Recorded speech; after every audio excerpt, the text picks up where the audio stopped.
Welcome back, sleepers, to another week. That's right, the weekend's over. The week has now went halfway. We're now at hump day, and I, your nerd bird, am back. Thank you all for jumping in here early to chatter with me, chitter chatter. How's everything going? Hopefully everything is going well. Matsuda has a little bit of new stuff set up on the channel, so I guess we now have the long-awaited point systems. Don't know how the things work, but hey, they're there, so yeah, there you go. Check it out if you like. Yo. Razzle, good morning to you. Hey, Enigmas, how's it going? Good to see you guys pop in here early and saying hello. As always, it is great to see you guys. Krezel, it would not have been perfect without you showing up. It would have been sub-perfect. Almost perfect, but now it's a lot better. Thank you so much for popping in. You know I'm happier knowing that you're here with me, Krez. Hopefully everybody has had a good week ahead of us. I don't know. Is something not working? I don't know. That's what I like to hear. The nerd stream could not go on without you.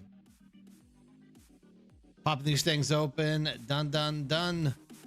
I don't know. We tried to set things up. Hopefully we've set them up properly. I don't know if they are though, but hey, they're there.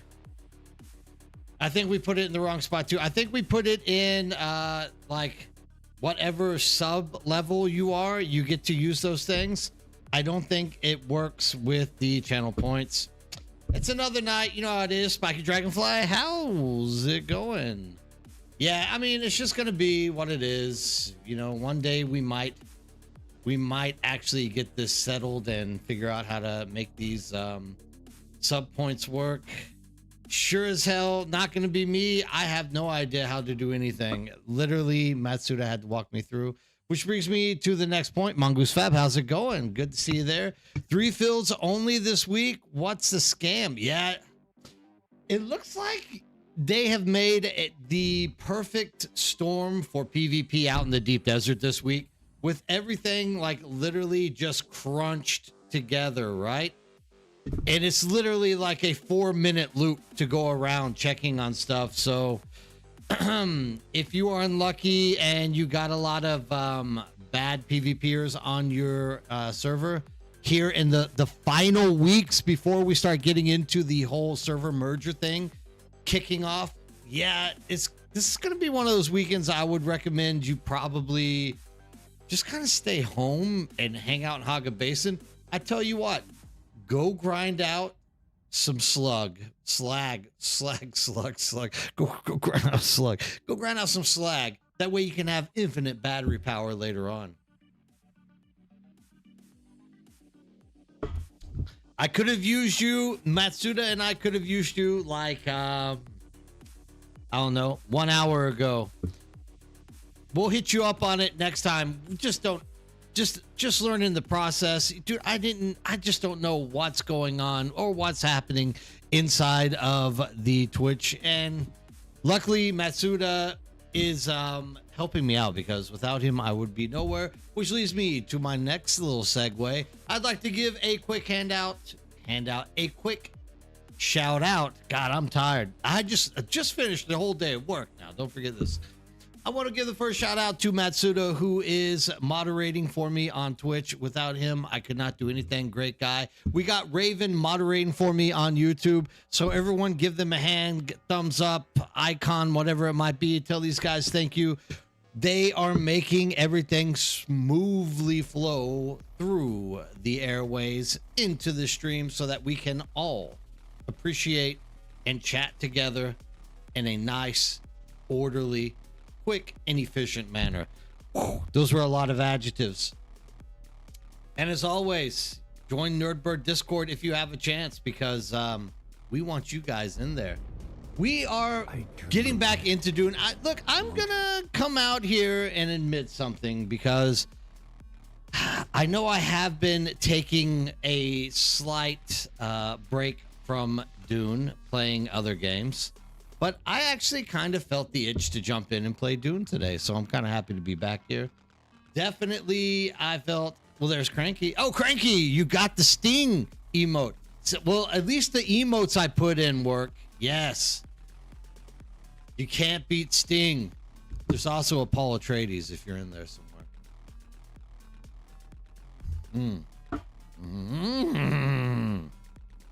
Krezel's got him too. Look at that. Yeah, so those are the new emotes I found. I don't know. I'm fidgeting with stuff. I'm trying to figure it out. Maybe one day we will get this thing worked out. The beard's coming in nicely, waiting. This is week 2 of my son's military service, so 6 more weeks of beard growing. It's very itchy and annoying. I don't know. If you've never grown a beard out, you wouldn't know what I'm talking about. But oh my God, it feels like bugs are crawling on your face 24 hours a day. Absolutely annoying. But it's all for the memory of my brave son keeping me safe here in Korea, serving out his military term. Keefe, how's it going? Once Ozzy goes online, you should try his emotes and channel rewards. It's type. I've seen his high channel rewards. The problem is, Keefe, we can't figure out how to do it on my channel. We actually have clips, we have GIFs, we have everything that you could think of, and we can't figure it out. So keep saving those points. Like, I don't know what's wrong with us. It's like a very perplexing thing at the current moment, and I just can't work it out. Like, hopefully one day I come to grips with this thing and start figuring it out a little bit easier, but you know what it is. He was Fade Rothal. That's right. That was the Stingster right there. The all-inclusive, the famous, the number, the only one. Sting inside of some hot leather pants. Couldn't beat that with a broken stick, because it would be a broken stick. Thank you, Raven. Today is one of those catch-up days, because you know how I like ketchup on my hamburgers. We got to go get in here and start doing some daily missions. Yeah, I mean, look, it's gonna happen eventually. We're gonna figure this thing out, and when we do, it's going to be just probably normal, but I'd like to believe that we have at least something going for us here. It's just going to take a little bit of time to figure it out. That's all. Eventually, good things will happen. That's who I'm looking for right there with the rocket launcher. Decrees have been issued, and you have to go in there and fight. All right, let's see what we got here. I definitely need to run this because the old Nerdbird is running low on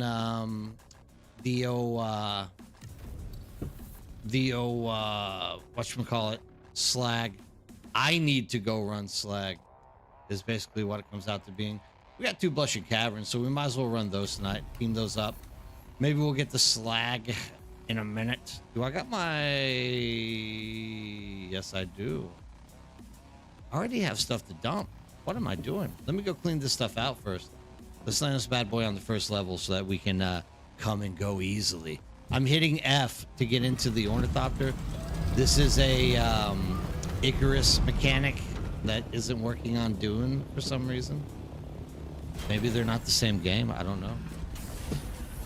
No, Matsuda, you have nothing to worry about. Look, man, we got some new emotes, dude. Those were cool. The emotes work.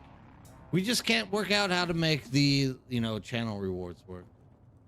I don't know. I mean, it will happen. No pressure. Nobody's upset. One day I'll be a real Twitcher.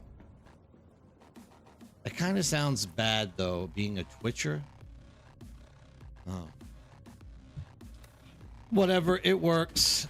Don't be upset. Seriously. We gave it a good college effort, and we fell short. That's the realities of life. Sometimes you try hard and you don't succeed. Don't believe Mickey Mouse. Literally, he lied to us for all those generations. One day I'll be a real Twitchy. I don't know exactly what that's supposed to mean, but one day. I don't even need these. I'll probably take that. That's okay. I'm not doing anything that's gonna need that. Okay. Now we're ready to rock and or roll. A real Twitchy. I'm kind of like Trump. I make up my own words. You'll get this as I go along. You know, I invented that word, Twitchy. Now everyone's using it. Kneptong! You got Cecedin! How are you doing, my man? I keep hitting F.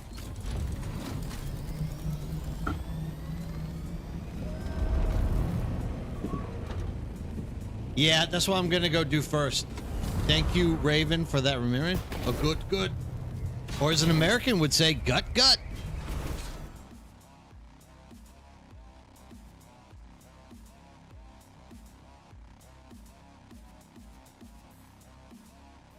How's the weather holding up there in Chino land? We're getting all the Chinese pollution here in Korea. Man, we love it. It's great. It's making breathing really easy. And the sunsets are really purtiful thanks to China.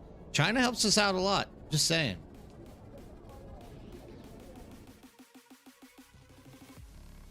Yeah, a pretty successful run this morning. Weather is so-so.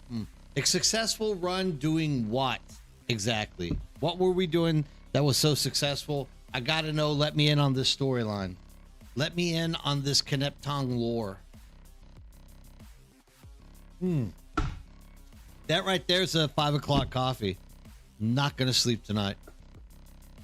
I had a really easy day today, actually. Look, At the end of the day, it was essay turn-in day, so all I had to really do is prompt the kids, give me your essay, tell them what they did right or wrong with it, and then we got to go home. So I'm not that tired, but granted, I have been at the office now for 8 hours, 9 hours, so literally a 9 to 5 at this point. Man, I'm starting to become a real worker. I'm going to become a real worker. A whole field just for yourself. A whole large spice field on Cetus? Dude, my man. I don't know what to say. I haven't known anyone to do a full Cetus run in a long time. I went to the wrong city. These Atreides aren't going to sell me anything. Yeah, no problem. Get that reboot going, Raven. Literally, I went to Arrakeen. Why? I don't know.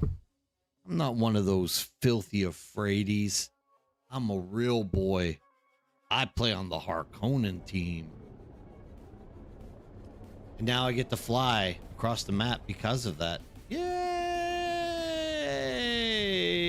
Where you at, Harko Village? So, everybody, let me in, talk to me, tell me about how the game has been treating you. Are you still interested? Are you taking small breaks? Are you really feeling the love that Funcom is dishing out to all of us gamers while we wait for Chapter 4 to come in? I am in a good mood today because streaming day. Believe it or not, I really like to stream. I really like jumping on, chatting with people, having a good time, promoting conversations. Once again, I didn't. So my wife came to bed at like 3 a.m. She's watching The Mentalist on Netflix and like literally woke me up, and I couldn't go back to sleep until about maybe 4 a.m. And my alarm goes off at 5:30 to go into the office. And of course, I slept right through that thing. So I had to call my man, tell him, hey, look, I'm not coming in today. I'm sick. I had to lie. I know I'm bad, but so I did get to sleep like an hour longer than I expected. But in the long run, look, dude, I came here. I'm excited. Like, I've been waiting all day long to get into stream. I've literally like dealt with students all day, told them their essays were great. They were happy. Then I'm here. I'm glad you can feel it. I'm actually happy to be streaming. I love streaming. Believe it or not. Not. I even went to the right city to buy my weekly, whatever these things are called. So anyways, it was a relatively easy day. I did spend a lot of time in Icarus, I have to say. Still loving Icarus. But once again, I had a true itch to get into Dune today. Kind of missed it. Kind of started missing it. It's simple, but, you know, there's still quite a bit of stuff for me to be doing it. So, oh, kind of glad to be back into the mix. And I definitely want to buy these things. Max them out, my man. Thank you. Thank you very much.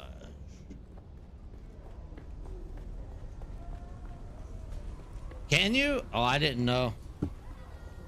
I didn't know that they would sell it to us in the other lands, right? I thought we'd walk in, they'd be like, what are you doing here, you filthy scum? I smelt you walking down the walkway. Disgusting Harko. That's what I hope our guys are saying to any Atreides people that walk through.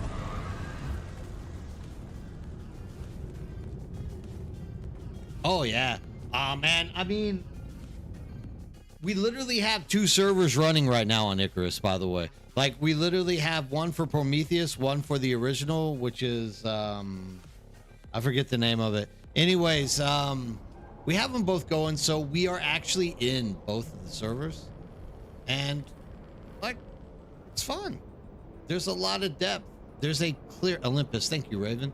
There's that like clear progression that is like leading you down the way. You can see how what you need to like get that next level. Like I just go mine. I mine like 2 caves. I got a level. And then, you know, you're sitting around thinking about where do I spend my points, because there's so much crap that you have to choose from. It's a pretty cool game, man. Like I really enjoy it. I think that it has a lot of promise. I don't really like this, that I'm having to sit in queues now in Dune, but you know, maybe this is something that Funcom is going to fix. Doubt it, but maybe. But a whole spice field, Keneptong, that, my friend, is absolutely crazy. Lately, well, you did it solo as well, I'm guessing, right? That makes it even more fantastic. Like, most people don't get a full large spice field solo nowadays, because we've kind of started getting some nefarious characters out there on the server doing their best to disrupt us.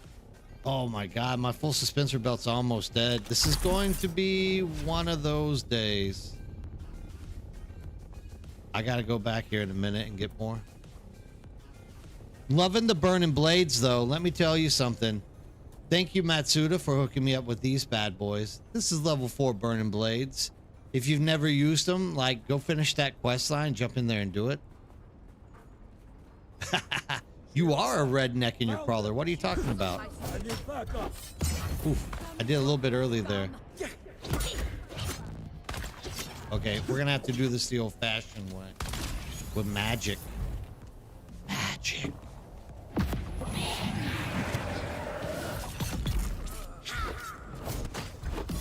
Did it a little bit early again. Swing on me now. That's what I'm talking about.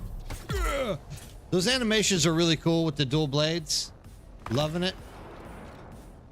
I'm loving it. Drillbert, eat a knife. Nobody really likes you, friend. And where is our famous little lone gunman?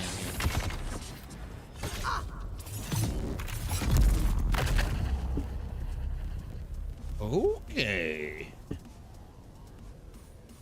We interact. I'm still hitting F. That's driving me crazy. A cray. Well, there's also one thing I can tell you, Keneptong. Like, my whole family is rednecks, so I definitely know what a redneck whistling sounds like. Just saying. So I'm definitely happy to hear that there's German rednecks out there.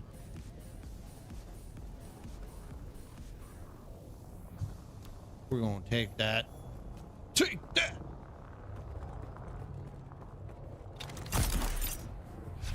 This is where that suspensor belt breaks on me. I hope not, though. Shield on, shield on.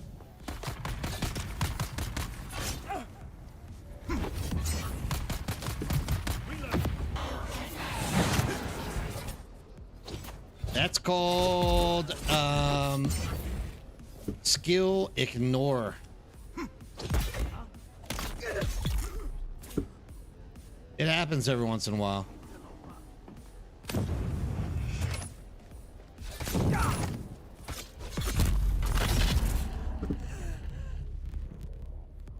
Give me that gun.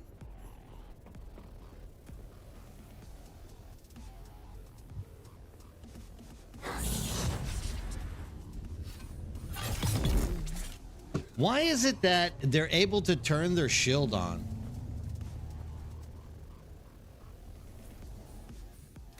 I need to make the Ixion things. Why is it that they can turn their shields on after you, like, stun them? That should not be a thing. Like, you should not be able to do that. Oh, man. You know what? I once again have very dumbly literally left without my cutter array. Because after moving, I stowed the cutter away, the cutter array away. I stutter. I can't say cutter array because it rhymes with away. I stored my cutter array and I haven't put it back in yet. Crafting. Let's make some Ixian eyes. Maximum 3, baby. 1, 2, 3. And then we can put those things down when we finish this quest. Like a real Twitcher. Ooh, that's a good question. What is the, let me ask you, Hayden, what is the difference between stored and stowed?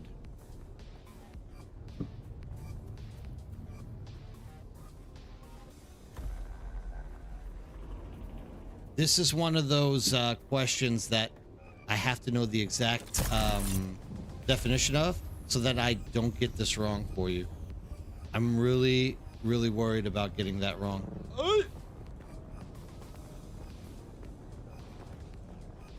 Stowed. I bestow on you the ring of power.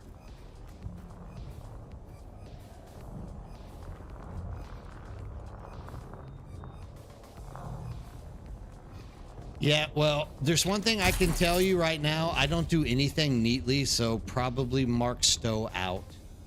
Stored is more or less the accurate verb in this case. I stored. Because there's nothing neat about my storage. Hey, man, let me tell you, Google knows more than all of us. Stuffed it. That's about it. Stuffed is it. Thank you, Hayden. Without you, I wouldn't get the clarity that I need to have these kind of discussions. Definitely stuffed is the word that I would use in this situation. Yeah, I definitely stuffed it. Stuffed is definitely a better way to describe what's happened here. Because in no form or fashion did I carefully think about where to place it, nor did I store it in a nice and proper manner.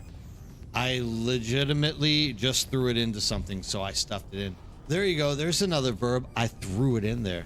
Into stations, if you could. Oh, hey, what's up, Steven Adams? How's it going? Good morning to you as well. I'm going to bump this up really quick because in the stations, if you. Right there in the middle is when the commercial starts. In the stations, if you compel them, mobs just when they spawn, you can prevent them to push shields on. Oh, really? Oh, I didn't know that.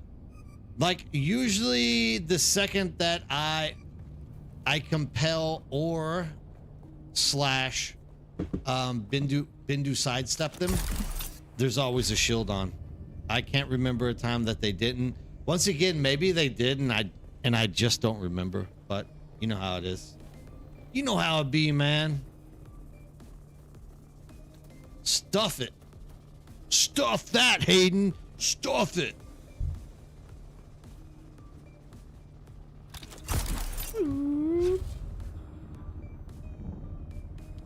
At this point, all of the missions, which one do you think is S tier easiest? Oh, God dang it. I think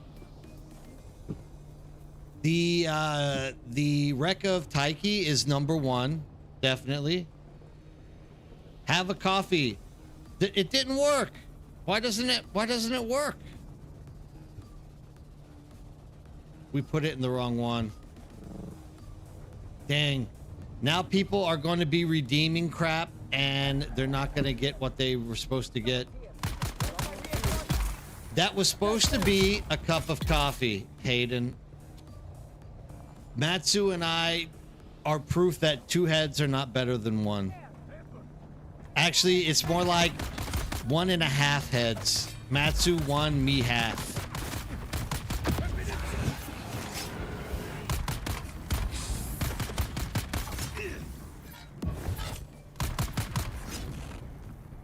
We've got incoming.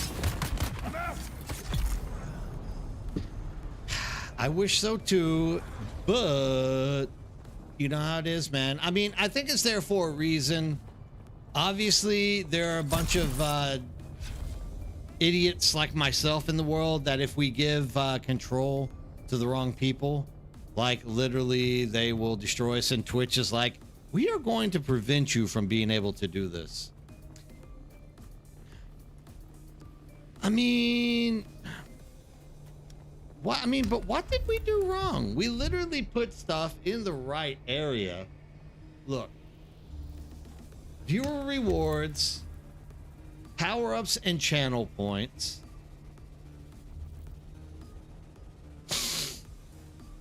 We put the emotes in there. Emotes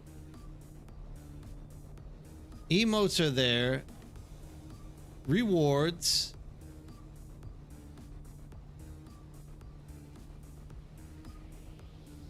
No. Channel points. Nerdbird points. We got that put in. What was the other thing in? Oh, wait. Now I need you, Spiky. Tell me, where is it that we put the emotes in for channel rewards? Emotes. Emotes. I put emotes in because we've used them. The emotes work now. I got those working. Drops. We already have drops. Rewards. No. Where do we look for this? Dodging bullets. Dodging bullets. I don't know, Raven. Maybe. Yeah, I was really dedicated the other day to doing it, and then people sidetracked me. I have a brand new mental disorder called Twitch ADHD. For some reason, I can't focus on one thing, and people get me doing like multiple things. And yeah, oh, too bad, because Spiky said he had the answers, right?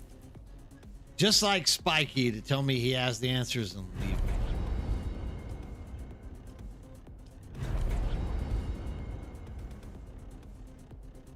Well, I guess we're not going to get that done. Broodworks. What do we got here? Testing station.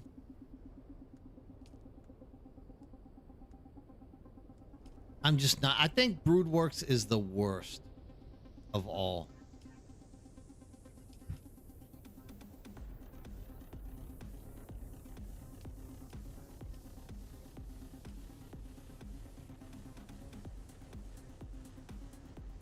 Broodworks is definitely the worst of all.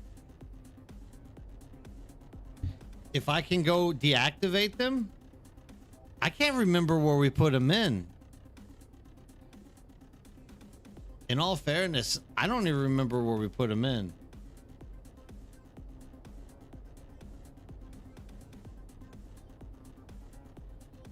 Custom points? No. Yeah, I can't remember where we put them in. Streaming tools, stream together, settings. No. Community. I think it was community. No. I can't remember where we even put them in. But in all fairness, I can't even remember where we put those in at. Channel points. Yeah, I'm just not seeing channel points for some reason. Safety, charity. Channel points, rewards, middle tab, no channel points. I don't see channel points. Where are channel points? Community. Alerts. Content. No, there's no channel points. I don't know. You're asking me to do something that I'm going to be completely lost on. Hey, dude, look, I told you I don't know anything about this stuff. Analytics, community, no. Content, no. Monetization, no. Moderation, no. Settings, channel, no. Viewer rewards, power up channel points, Customize points display, enable channel points. Do I turn channel points off? Do I turn it off? All right, I'm turning it off. What's up, Mature Gamer? How you doing?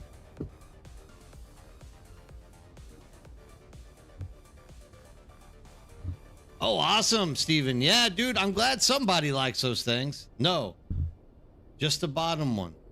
No, man. Watch streaks? No. Dude, I'm sorry. Whatever you're going on. Heck yeah.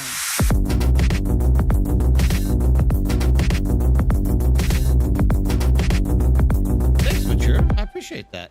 Whatever you are heck going yeah. on, it's not there, dude. I'm sorry. Stream manager, home.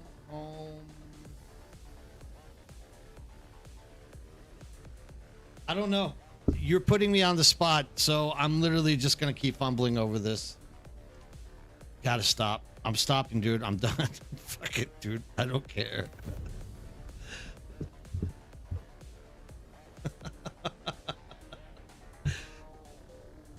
Yelling at me doesn't help. Power up channel points. Disable channel points. Channel points.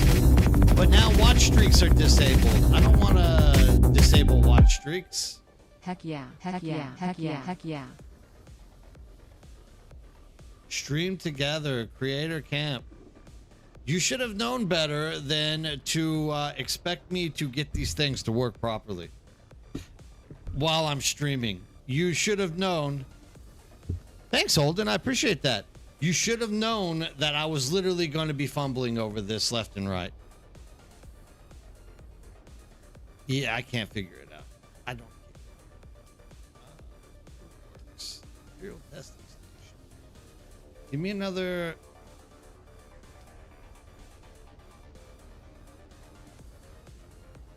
It's not at the bottom, though. You say it's at the bottom, but it's not. I'm just leaving it as is, dude. I'm leaving it as is.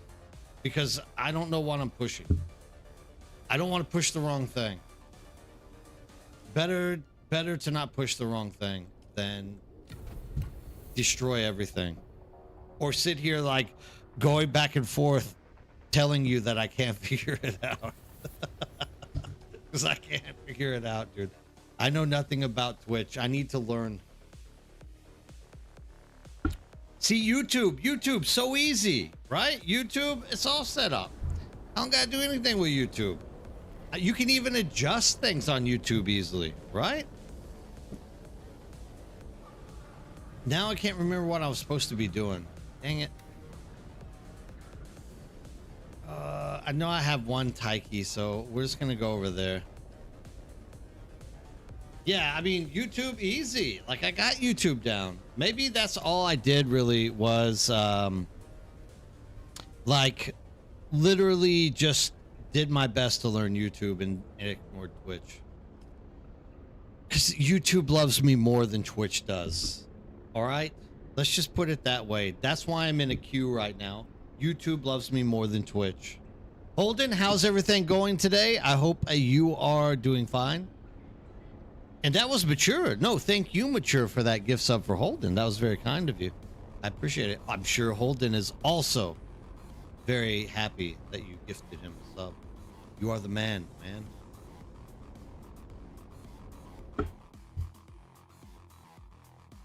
Yeah, I don't know. I'll never figure it out. There is one thing I'm going to figure out. 35 quests. That's right, baby.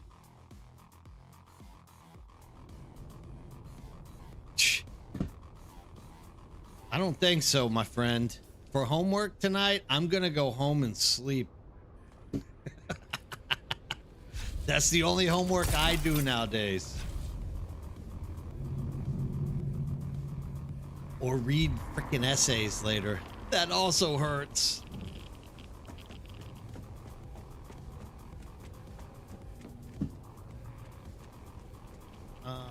I don't even know which one I'm doing, actually.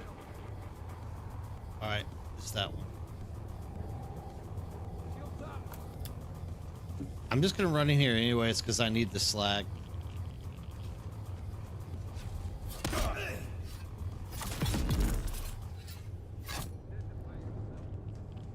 Even though I'm not even doing the quest, just get that slag, baby.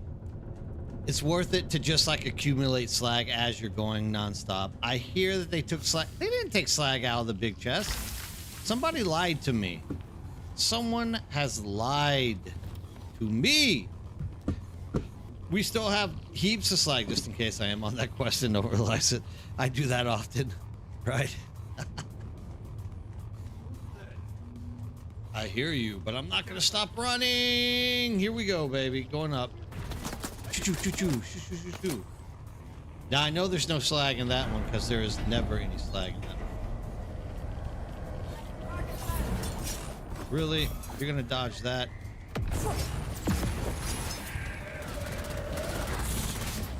We'll make this easy.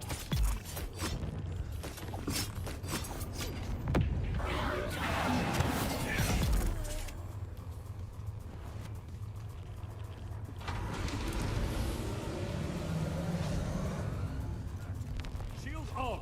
Stop. Need backup. Oh. Death comes early for you. That's my favorite attack, is that long, like, lunging attack that they got with these dual blades. Looks fantastic. Look at this. We're gonna do it on this one too. Dead. You just like scissor his head off. It's fantastic. Love it. Give me all those goodies. I actually had a lot of slag before I made the big move. Now I'm back up to like 8 large spice refineries, so kind of consumed a lot of my slag. It's gonna make it where I have to do this a lot more.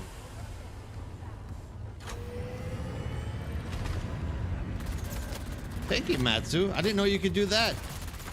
You did the right thing.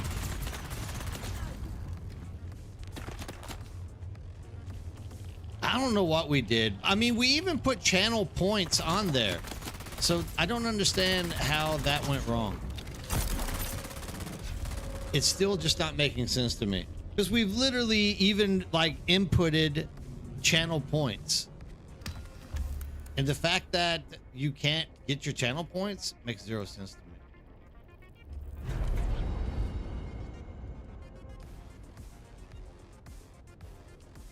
Imperial testing station.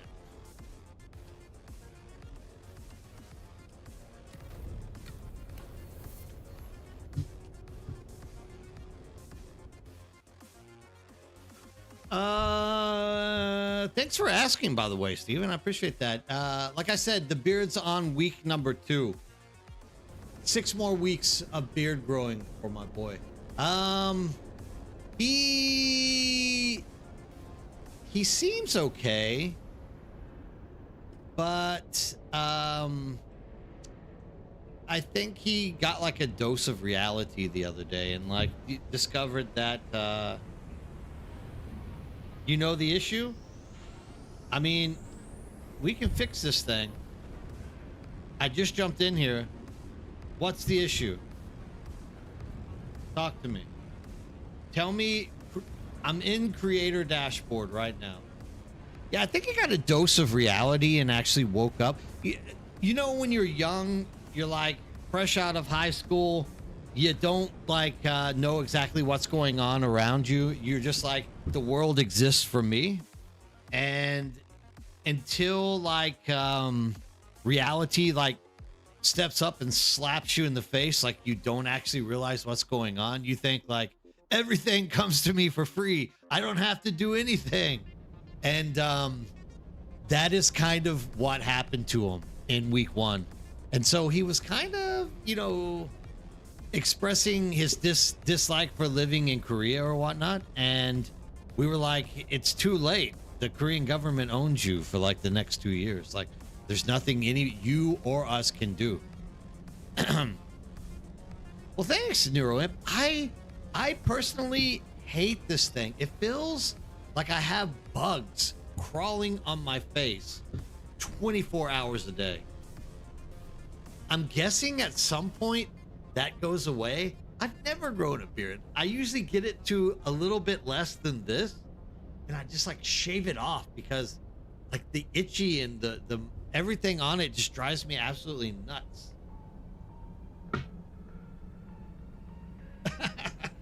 Dude, we got a long time before Christmas. I'm gonna put lotion on. Let's see if that seems to kind of make the itchiness go away for a little bit at least.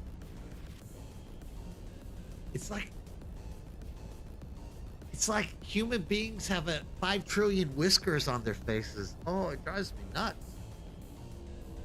I think if I had always had a beard, it wouldn't have mattered, but yeah. Yeah, that's me right now, Steven. Like, oh my God, it's driving me crazy. But so this is what I tell myself though, because whatever it is I'm going through with this, my son is going through like 5,000 times more with the military, right? So I'm like, I can handle a little bit of itchy irritation, and it keeps me, thinking about it. All right, talk to me, Matsuda. What do I need? What button do I push? Oh, my wife hates this. My wife thinks I look like a hillbilly from the mountainside. Anytime it gets like more than 3 days stubble, she's like, you look like a hillbilly. You look like a white hillbilly. Because she is Korean. So it's like, you look like a white hillbilly. Like right there. Oh. You like move your lip in a certain way and it moves and it feels like there's something crawling on your face. Ugh. Ugh. Yeah, I think so as well. Well, dadgummit. If I show the screen, is it gonna show something that is stream breaking? Will people be able to hack me if I show what you're wanting on the screen? Yeah, so I lie. I have tried to grow a beard once before. I was just bored with life, and literally skin flakes would fall like wintertime if I didn't like constantly put skincare on. And that was during Korean winters though.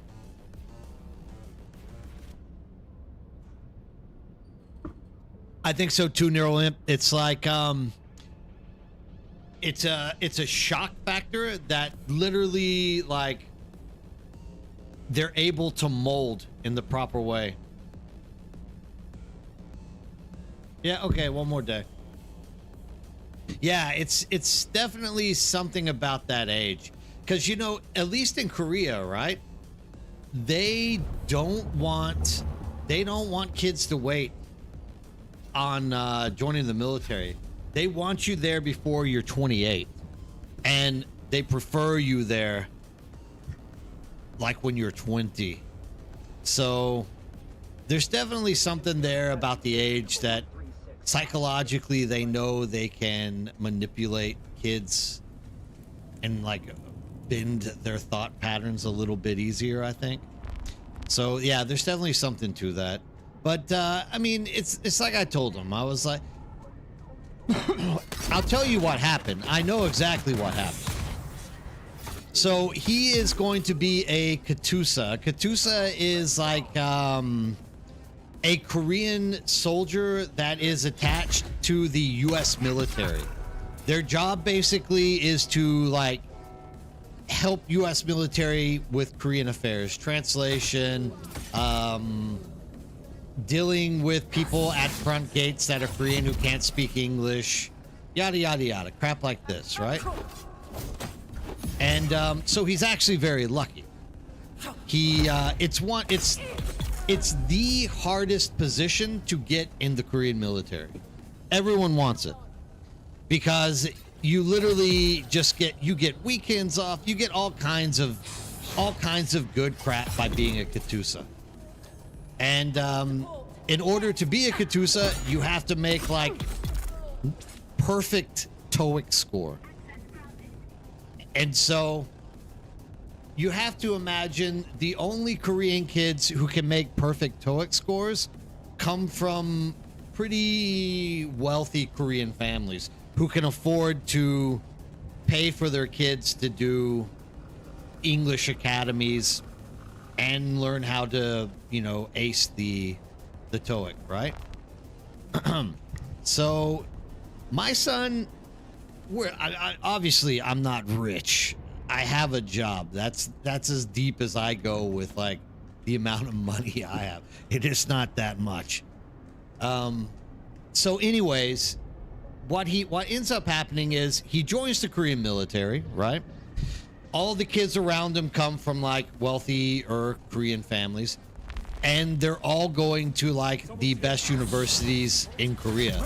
They're in Seouldae, they're in Goryeo, they're in Yonsei.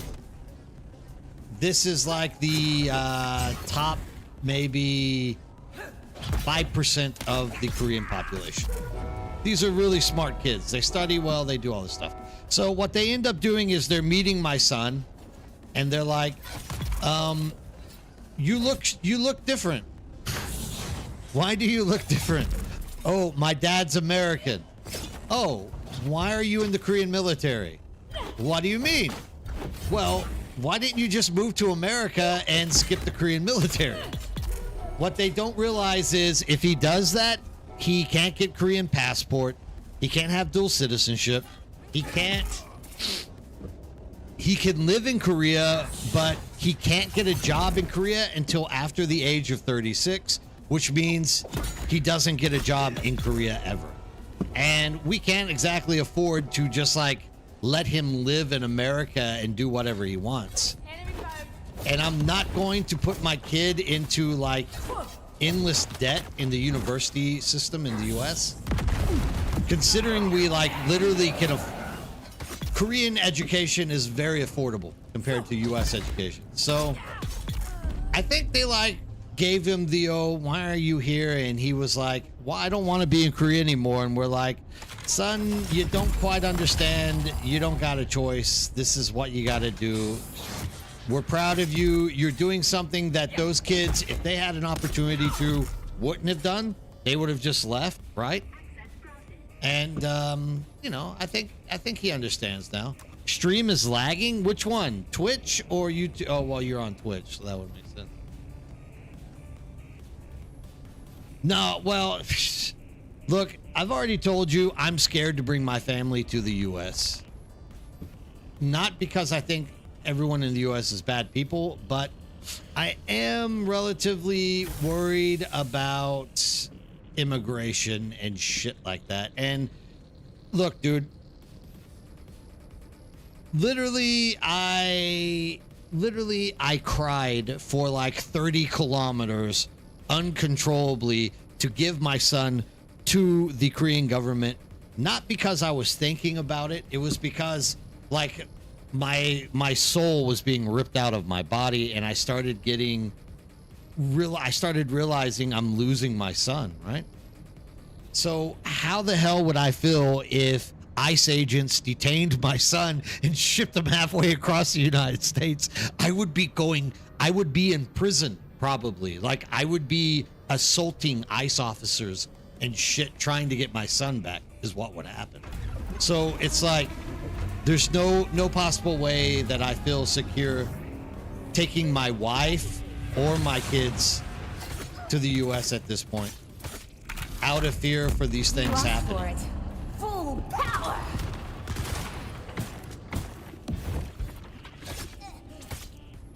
And I mean, I'm sure soon this will end. This chaos is going to end, and we won't have to worry so much about all these issues going on. You asked for it. Full power. In the name of the people. Okay, this isn't ideal. Did somebody die in here? Why is there a whatchamacallit? Somebody died. Did they leave me anything good? Oh, that's right. Instances are like starting to merge together now. I can't pick it up. Wow, someone died twice.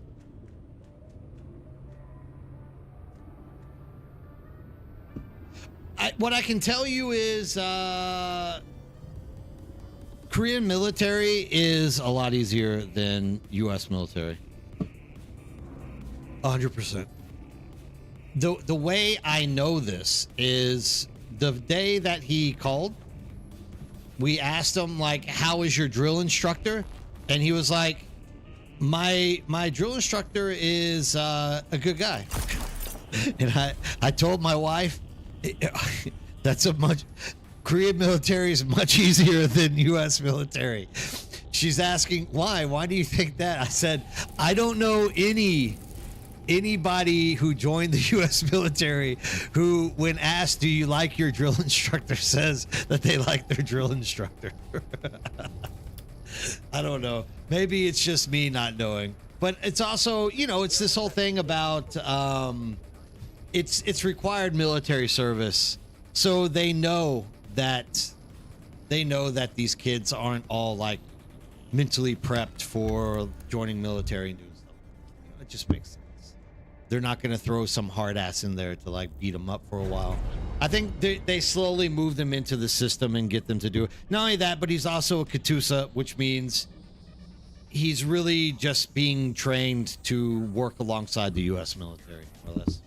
I used to travel to the U.S. frankly for work. I canceled all my trips and moved all conferences to online for that reason. It's not worth the risk of getting harassed. Yeah. I mean, it's just not neural. It's not.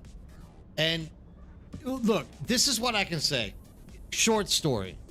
I've been with my complete family back to the U.S. 3 times over the 23 years that I've been away. I know I'm a horrible son, right?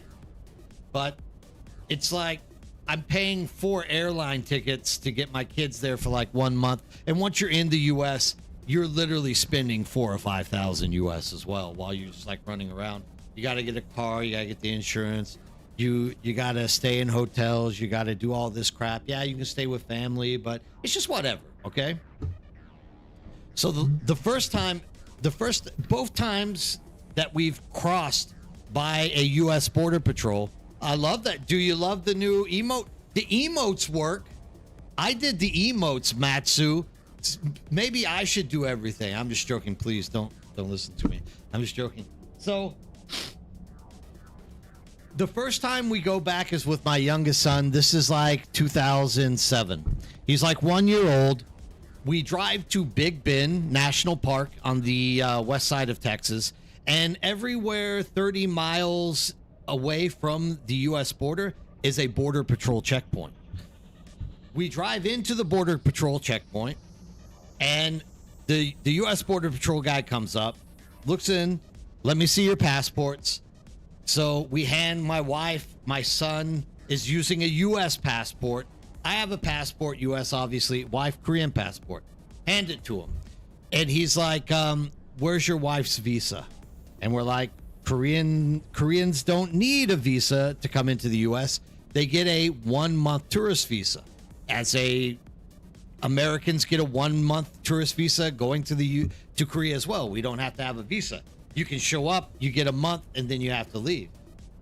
And so he's like, let me check on that. So first of all, he doesn't know obviously he's not going to know like every country's visa situation. Understood.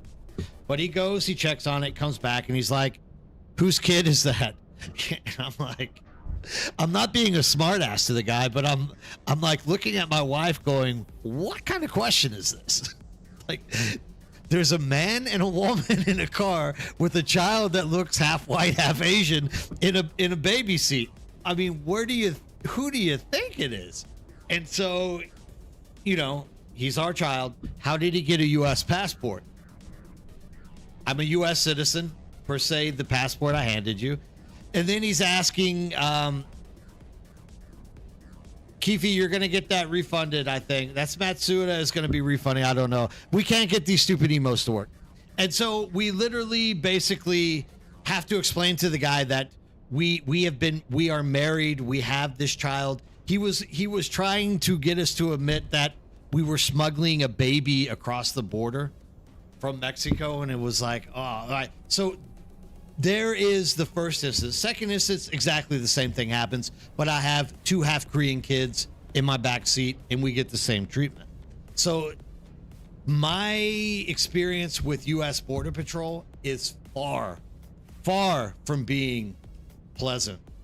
And I am just not one of these guys who is going to risk my poor children, you know, getting detained because a Border Patrol agent doesn't know what to do, or he's being ordered to like detain anybody who he finds to be a little bit, you know, non-US citizenshipy. I don't know how else to put it. So yeah, you know, I'm just not into it. You're afraid of visiting the US because I have one friend in Oklahoma and one in Houston that would love to meet, but due to shitty politics by whatever, that's not going to happen in the near future. It is definitely not going to happen. Thanks, Neuro Imp, for subbing. I appreciate that. Remember, all proceeds and subs in Twitch go to the community. As per se, last weekend we handed out another free copy of Dune Awakening during the round table. Also, it goes to keeping community servers alive. Stuff along this. I do not take any of the proceeds. I make sure that it goes through and helps everybody in our community to have games and stuff to do. So if you are always looking for something to do and you're bored, come join the community. That way you can play on our servers for free as well.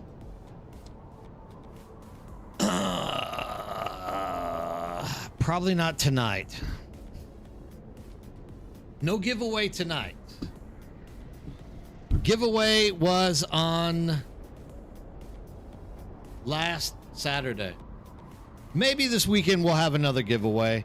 I don't know. I have to budget it. My Twitch funding dropped dead, basically. We're on life support. Currently, we are literally on life support. So the money that I have saved up in the PayPal that pays for servers and buys games and DLCs for people, I'm having to kind of make sure not to overspend because we are on live support right now. Because I stopped streaming Dune and started doing other games, people stopped subbing. So in doing that, we've kind of started filling the funding sweats. It's all right.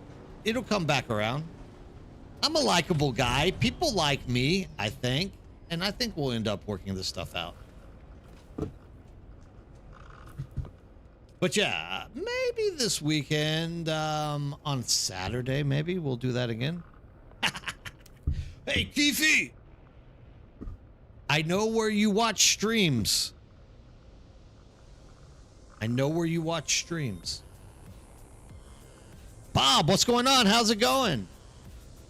Thanks for stopping in. Everyone is, I think, doing well. I'm doing well today. It is literally Wednesday, and I am the most excited that I've been in a long time to be playing Dune.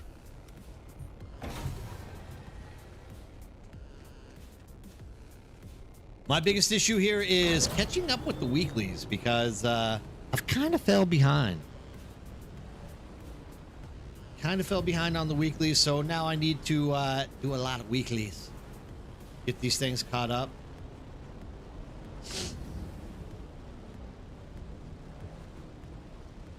Kind of likable. Spicy. Dude, for you, yeah. I'm actually amazed, Kneptung, that you were able.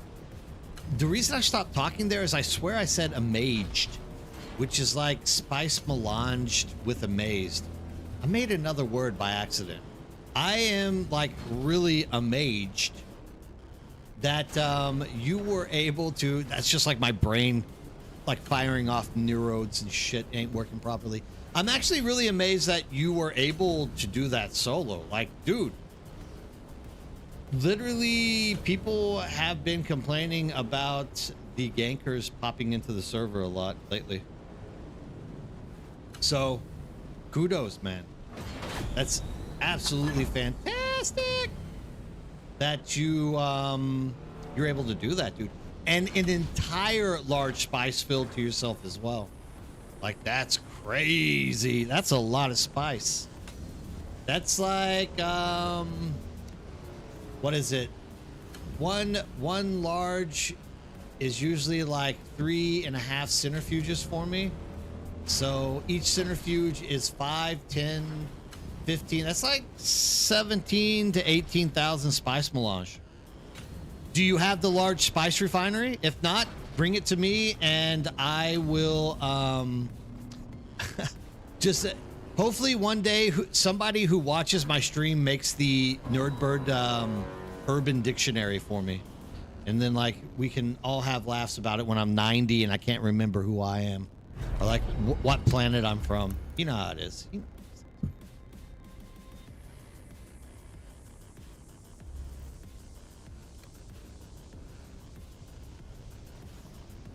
Oh yeah.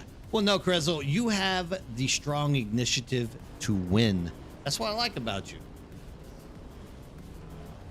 I mean, either way, I don't necessarily think that anybody who jumps in and tries to gank us are all that great at PvP either. So, like, if you're paying attention and doing the right thing, probably nothing's actually gonna happen to you.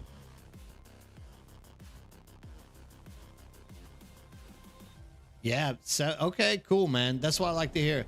Yeah, I mean, that's always been my #1 initiative for people joining our server is to like 100% make sure that everybody can take care of themselves, which means everyone who joins, like the first things that we try to do is get enough spice and plastinium to make the large ore refinery as well as the large spice refinery.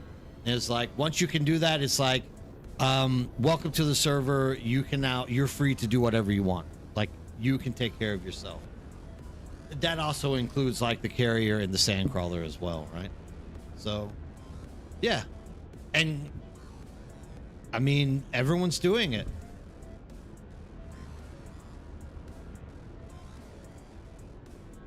Yeah, I mean, it's just whatever, Raven, right? Like, what can we do? What can we do? And right now, here's the thing. Actually, give me a minute. I'll be right back.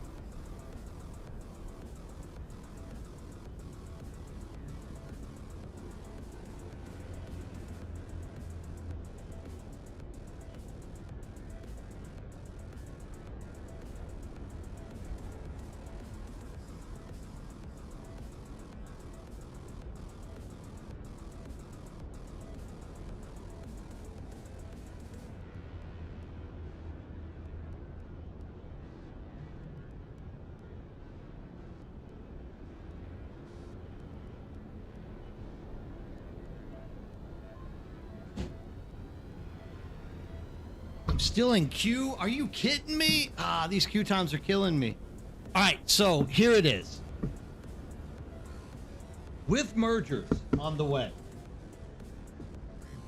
I'm starting to pull my mind back into the server, into Cetus and back into game, because I know that we have server mergers coming really soon, and it's going to be really chaotic whenever you start getting those large groups of people joining the server and taking into stuff. So definitely there's a lot that we have to start thinking about and organizing and making sure everybody can find a comfortable place to, you know, jump in and play the game. Yeah, I think so as well.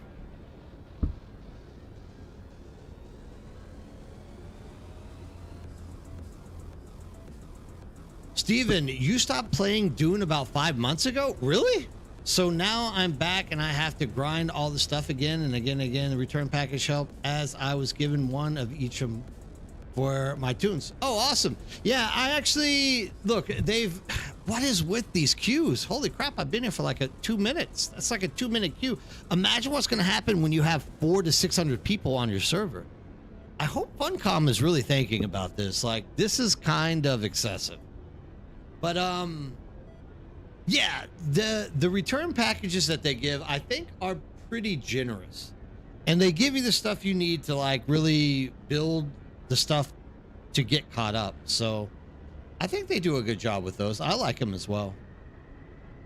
Anybody hear something about the mergers? Do we need to scout a new server?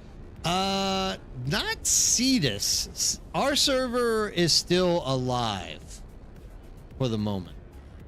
But other people who have been on locked servers, we already have quite a few people that are like jumping over here into Cetus that have been talking to me for months about it. Now they're actually coming. And they're starting to find a place to live. I don't think Cetus is going to bite the bullet. I think Cetus is going to live. It's because Funcom knows me and they love me. I'm just joking. Don't listen to me.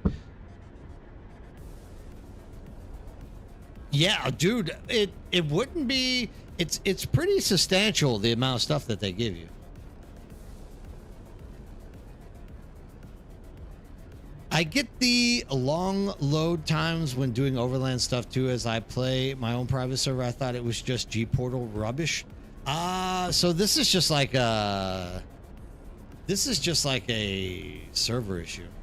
Now, one thing I was thinking about though, actually, was opening up our own private server, but I'm not quite sure I want to do that yet. I've to this point, I've been very anti Funcom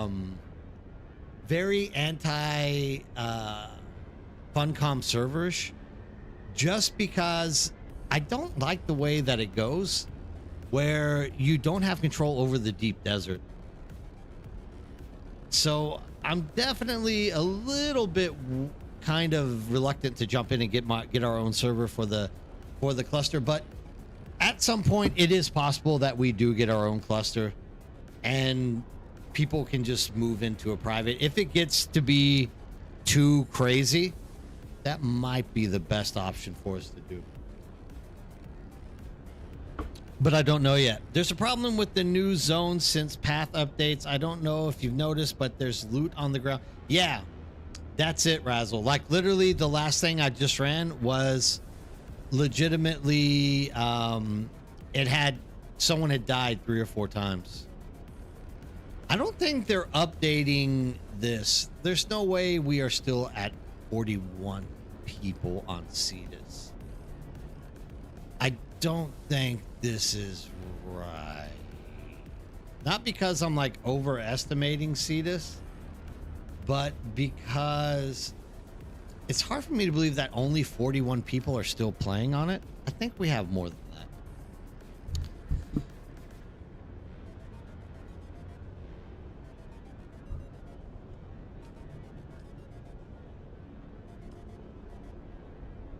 Let's see. I think it's going to let me in now. Not. You don't think what's a good idea, Keefe? A private server? Oh, man. Where are you guys going in Malaysia, Kaneptong? I spent a month and a half in Johor 2 years ago. I love Malaysia, man. So cheap in Malaysia. The food is so cheap. The only thing expensive is alcohol there.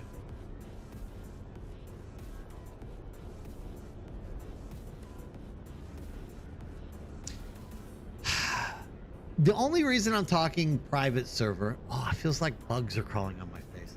The only reason I talk private server is I'm gonna try one more time and then I'll probably just like find a new quest.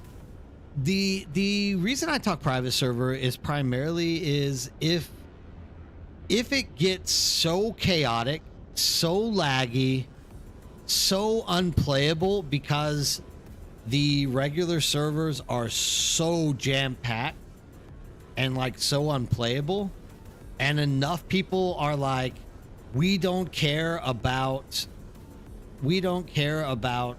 being able to use a market or crap like that. we just want to play Dune, I'll probably open up a private server for the Birdhouse community so that they can move to it. I'll probably move an alt character if I were to do that. But there's no way I will personally leave public servers. Like, I actually enjoy the chaos. I don't exactly enjoy that, but I definitely enjoy the chaos and want to continue doing it, right? So, but the most important thing for me as like being the face of a community is to make sure that everybody is kind of happy. So if there's a lot of people not being happy with having to play on like overcrowded servers, I can see myself, I would say, yeah, you can transfer to a private, but then it's there forever. I happen to have 4 characters that have some kind of usable level. So I could technically move one of them over without any trouble.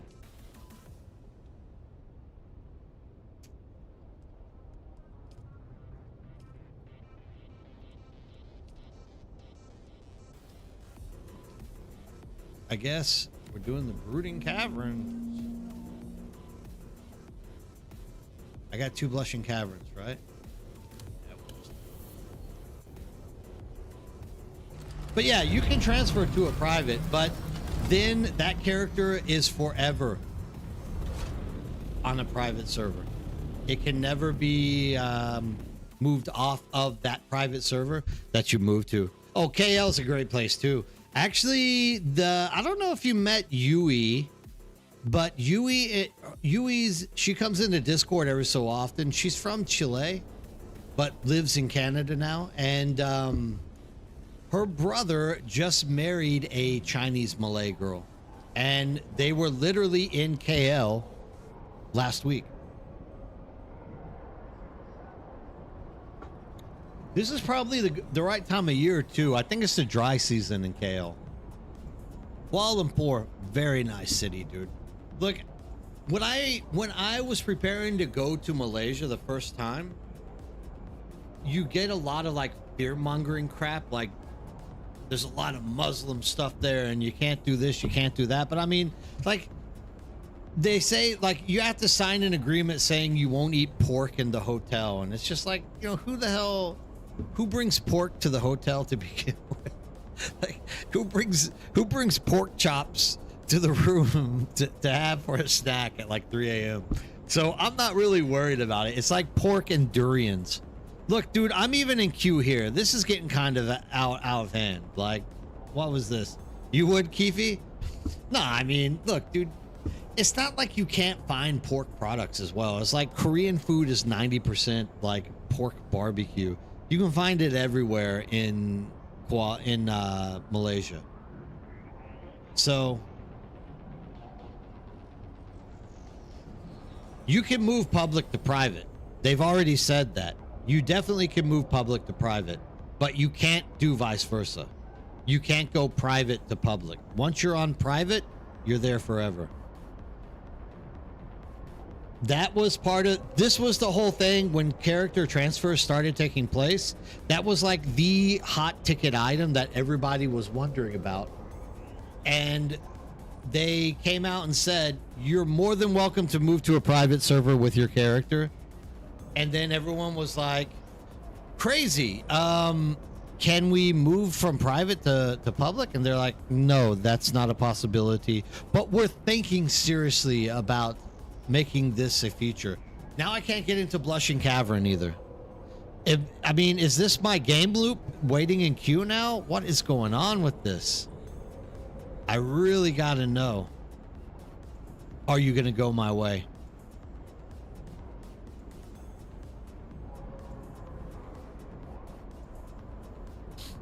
The Deep Desert's gonna be like an interesting place once server mergers take place.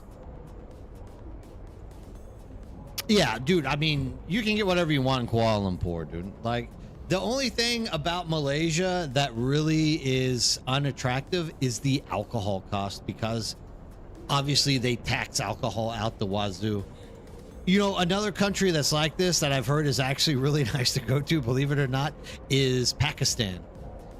I have a guy from Australia I used to play rugby with. Him and his wife, he worked for Qantas and was stationed in Incheon Airport. He made buck. He made a lot of money. Anyways, they went to Pakistan. He said it was one of the best places he's ever been. Beautiful as hell. But you had to sign a doctor's notice every time you ordered a beer. So you were claiming the alcoholic beverage you were drinking was medicine. And he said it cost a heavy buck to drink. Yeah, I mean, we've been trying that now. We've been trying it. Maybe people are stream sniping me and they're like, let's go get into all the overland testing stations so that Nerdbird can't get in. Sandpaw, what's up, dude? Yeah, it looks that way, right? That's right. That's right. No, that's see, this is it, dude. This is it. I'm just gonna sit here. I mean, look, dude, I can talk to you guys while I'm waiting for this to happen. It's not a big deal. It does suck that I can't progress, and this is like one of my biggest concerns about these server mergers. But look, the whole thing with the private is they know that you are locked into it. So the second that you open up a private server and you jump in there with your character, they know they got you. They know they got you by the balls, basically. Because you can't leave. You can't transfer a private to private. You can't transfer a private to public. You are in that private server. And you are paying now a monthly fee to play the game. And they know that. So literally, they make it where, I mean, legitimately, dude, if you join a private server, your character is more or less lost to the system, which is why I don't necessarily like it. But I mean, obviously, if we are to start a private server for the Birdhouse community, or whoever wants to join for that matter, like, it wouldn't be shut down. I would probably get it for a year and probably renew it for a second year. So, yeah, I used to live in Denmark, Kneptong. If you want, what's funny is Norwegians and Swedes come to Denmark to drink cheaper. Danes go to Germany to drink cheaper. So it's the further north you go, the more those taxes start piling on your alcohol. Denmark was very expensive for drinking. Very expensive for drinking. This is horrible. It's not just like one place either. This is the second place that they've got me like queued up forever on. Am I gonna get in? Who knows? Maybe this is the problem.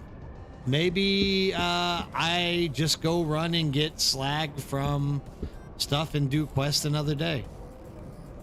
No, I mean, in all fairness, up until 10 minutes ago, I was literally, for like the first hour and 10 minutes, basically the first hour, I was getting into everything perfectly. And now, absolutely can't get into anything at all. It's off. I love that emote, dude. I want to add that emote. I like that one, Keefe.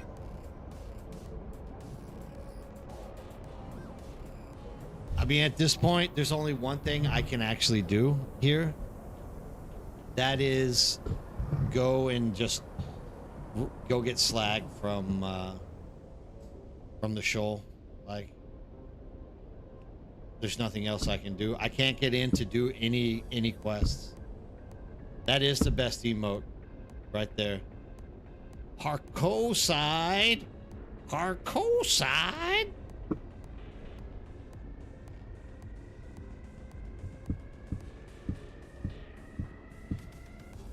Oh, you are kidding me, Stephen Adams.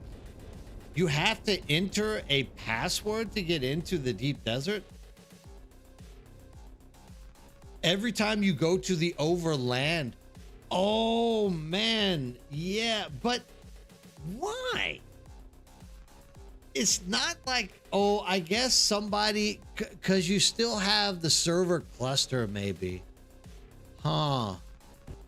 Dude, that's annoying as hell. I can't believe you have to do that. That's crazy.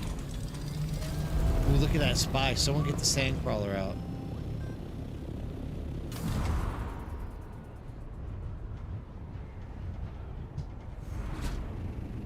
Check Discord.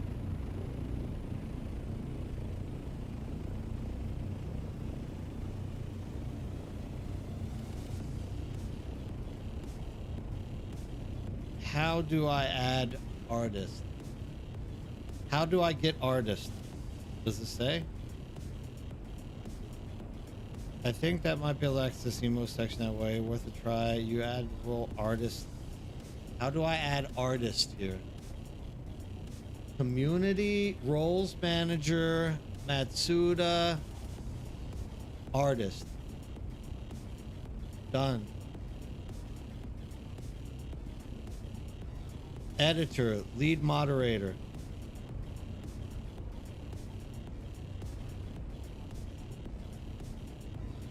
You are now lead moderator, Matsuda. Congratulations.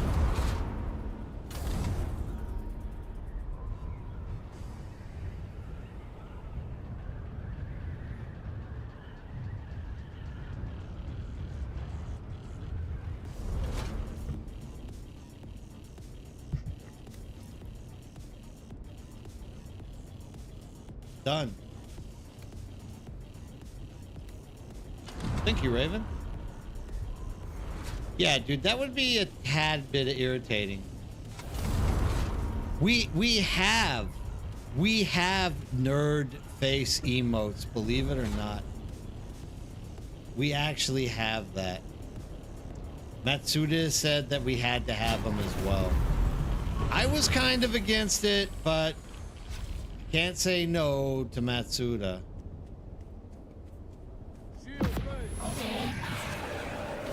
Getting overwhelmed.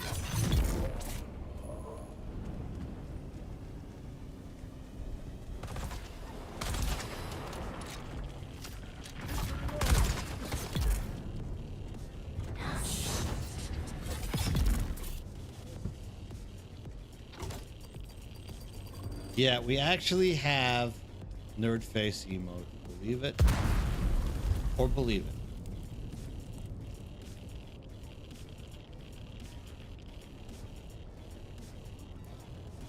Yeah, you definitely can't say no to Matsuda. This guy has a long history of burning down bases. Sometimes on accident. Nuggets! I gotta go get my my cutter array. Did you? I guess I can try to fly back out and see if I can get in. Let's just give her a shot. You never know. I mean, at the end of the day, I'm not going to sit there waiting all day to get into.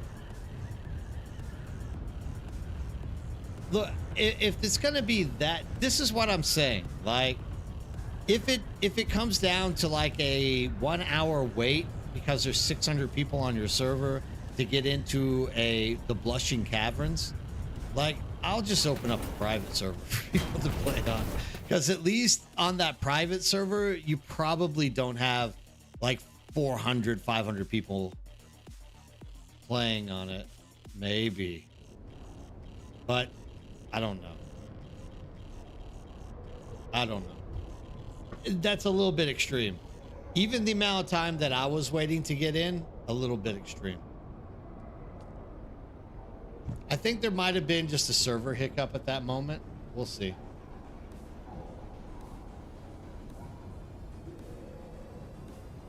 Or the game just literally hates me.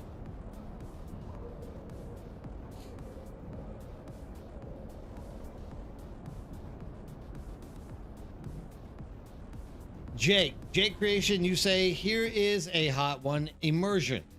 Should it be forced or opt in? I'm talking about player tags. Man, right now it's obviously forced.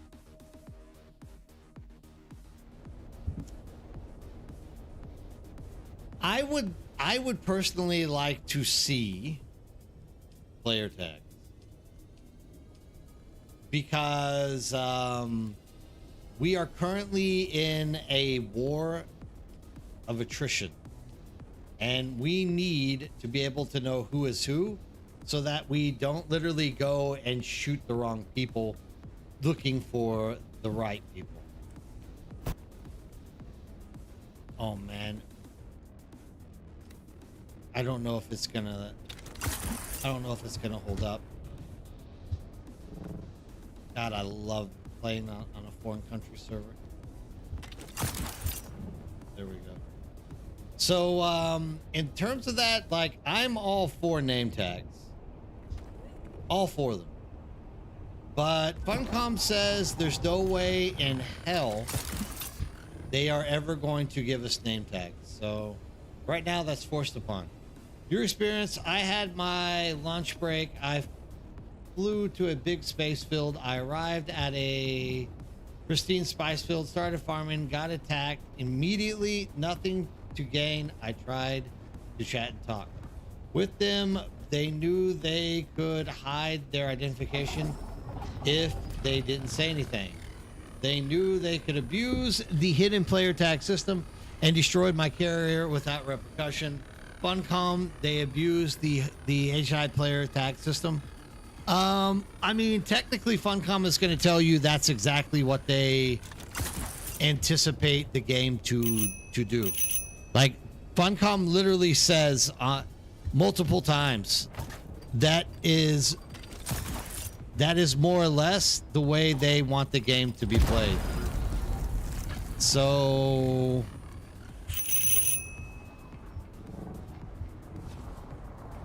I mean, you get your stuff back though, right? Look, I'm not trying to make excuses to like to blanket Funcom for this, but what I can say is Funcom has always said they don't want anyone to know who anyone is. Like, that is their like go-to strategy crap. I don't know. Like, they feel like that is real combat, not knowing who anyone is. I personally, I want tags. Like, I want to know who everyone is. I just think that adds a really beneficial... Look, dude, look at it this way. All right? Let's put it this in like modern day sense.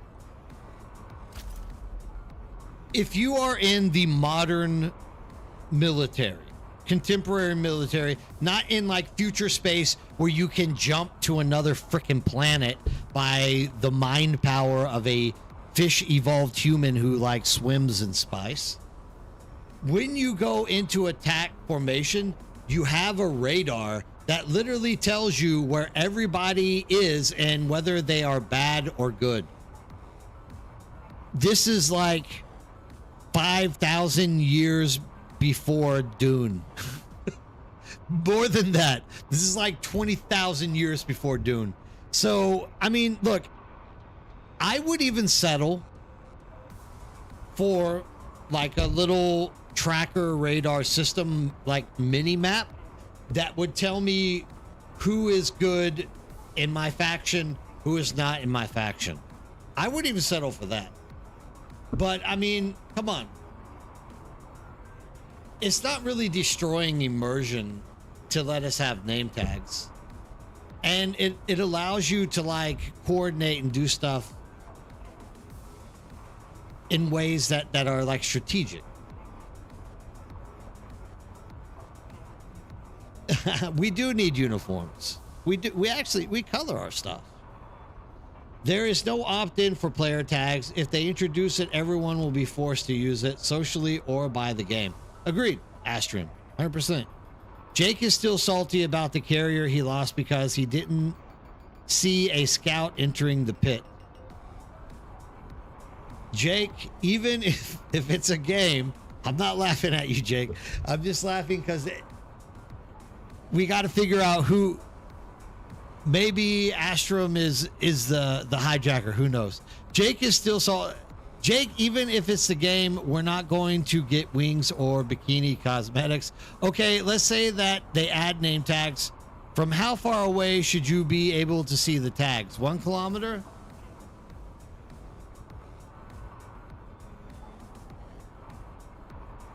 No. 1K in this game is still a pretty considerable flight distance.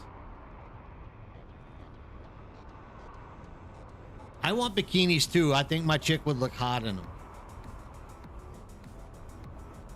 I'm with Neural Amp here. Vicinity tags. Not 1K. I don't need 1K. What I need, like I said, give me... I think he's just picking on you, Jake. Astrum is just picking on you. What I need is... I would go for basic, just like a mini-map radar that shows me blips in a 500-meter radius with me in the center of red or white or blue, whatever it would be. But if we could get name tags, right? If we could get name tags, I would say 500 meters. 500 meters is still kind of far. Maybe even as close as 250 meters. I could do with that. I could settle for something that short. How would Jake be helped if he couldn't see a tag unless it popped up 100 meters in front of him? Well, look, I think Jake is literally just the unlucky recipient of being ganked. And maybe you guys on your server have some kind of a treaty where people aren't allowed to attack each other. I don't know what's going on here, Astrum and Jake, by the way. Until right now, I didn't even know that you guys knew each other, so I don't know. If it is something like that, Jake, you still can tell who is killing you. You can go to your player logs. What's the thing for logs? I can't remember. Here, you can go to your communet. You can literally see who destroyed you. It'll tell you a name of who destroyed your ornithopter. Well, even so, if they have like destroyed a piece of your ornithopter, it will tell you who they are that's destroyed it.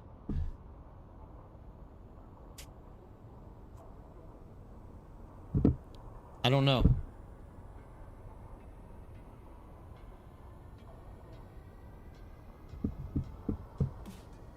Yeah, well, I'm with you, Astrum. And like I said, I think Jake might just be the unlucky recipient of getting ganked. And look, if you're doing solo farming, like the second you see an ornithopter, dude, that is in my literal motto. Keep your eyes in the skies. Because as soon as you see like a blip of a ornithopter coming at you, like you should be getting into your carrier, picking up your sandcrawler and going south with your booster. I'm sorry to hear that there wasn't anything in your logs. I mean, do you guys have like a no kill policy or something? Yeah, well, I mean, it's one of 11 people, obviously, but yeah, I mean, yeah, you just gotta, I mean, at this point, it's part of the game. As much as I hate hearing people tell me that, it is like just part of the game right now. If you're gonna be out there, you're literally signing the agreement that you accept that is part of the game. So Attack the enemy. I still did not go back and get my freaking cutter array. What in the hell is wrong with me?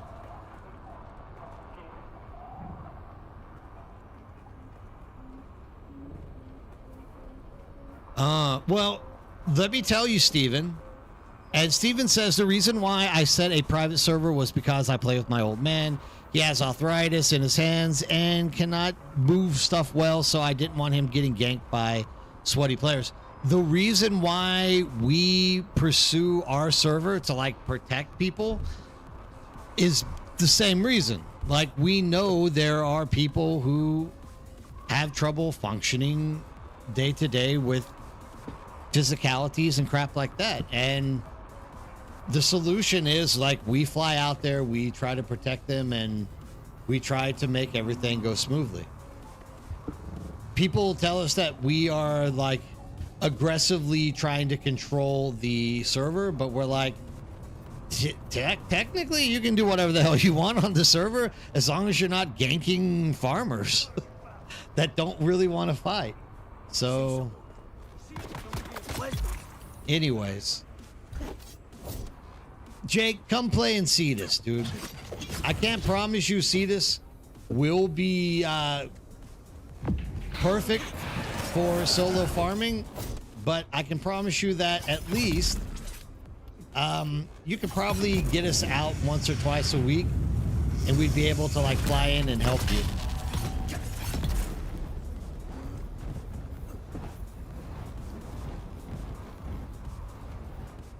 I mean, we fight. We don't really fight, dude. We don't really fight. There isn't really a fight on Cetus. It's usually just like 2 or 3 people that try to gank, and as soon as we go out, they run and hide. They'll come on and like say, they've came on my stream before and been like, we don't run. But dude, I have like endless amounts of witnesses that can prove that they usually just run from us. I don't care. It's just whatever. Yeah. I mean, look, dude, Krezel does a lot of solo farming. No problem. Come join us on Cetus, dude. That's my solution for you. Join us on Cetus and we'll do our best to work with you. And on, dude, look at it this way. Kneptung literally solo mined an entire large spice field by himself today. That is what solo means. I'm being a little bit redundant there.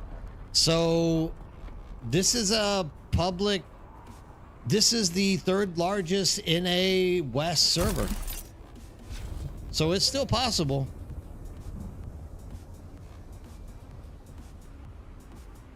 Well, I mean, that's why they're probably soloing you or like ganking you. Look, the situation our server is, the guys who are trying to gank people are more or less PvEers that are bored. And they have enough resources that they no longer have to like farm. So they're a little bit itchy.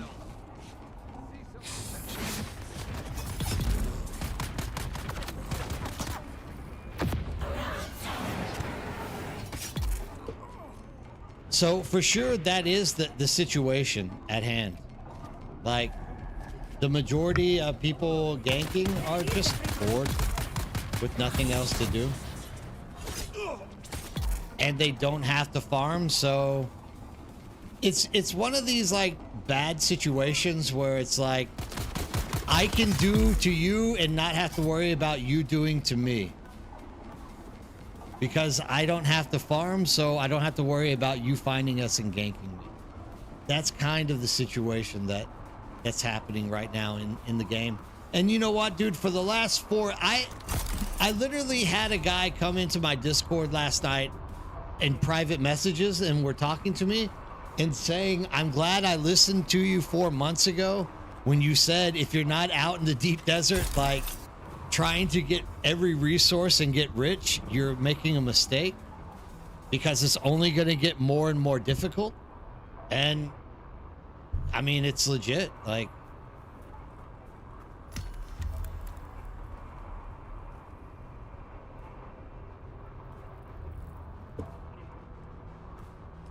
I mean,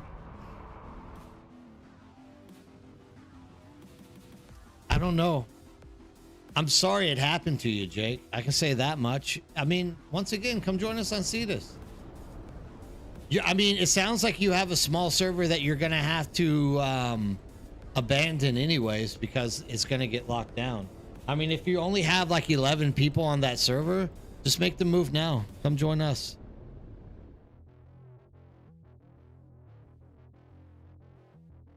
I don't know that a player tag... I think the way the player tag would help Jake is Jake would be able to know who's attacking him, and then he can call them out for attacking him. That's the only thing that I can think of.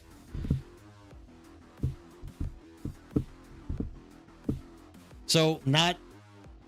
I think what Jake wants is a... I think Jake wants... Exactly. Jake wants the ability to know who it is that is like attacking him. And in his case, so he can tell friends and he can tell guildmates. Like, it makes sense. Like, I understand where he's coming from on this. Because, you know, on a day-to-day basis in a game like this, you can talk to people and they act like they're your friends. They reassure you and, you know, say they're doing this stuff. And then, you know, the fact that they can turn their back on you and you're like screwed kind of sucks. I agree with them. I mean, once again, I don't prescribe to it myself. It doesn't matter who it is. If I'm like solo spicing, I get the hell out of Dodge before anybody can kill me. But I can understand him wanting to know who's stabbing and who's not. It makes sense. Get that sweet, sweet revenge. That's right, Nick. How are you doing today? Revenge is a dish best served cold. By Jake Creation.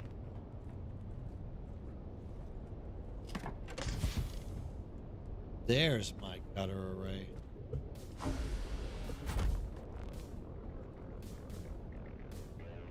Yeah, but I mean, that's where you went wrong, Jake. Like,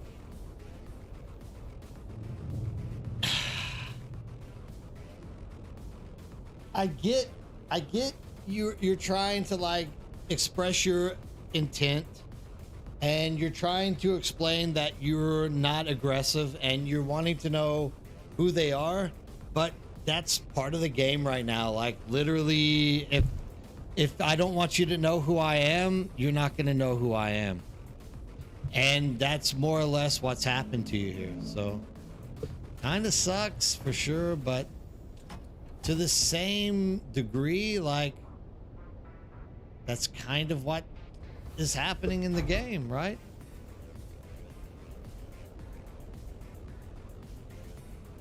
Thanks, Raven. I appreciate that. Thanks, Steven. I appreciate that. That is fantastic, dude. Thank you so much. That YouTube really, really strives and helps everything go very smoothly. I appreciate any donation you make on YouTube. My wife enjoys it too. So thank you so much. That is awesome of you. I cannot thank you enough for donating that money, Steve.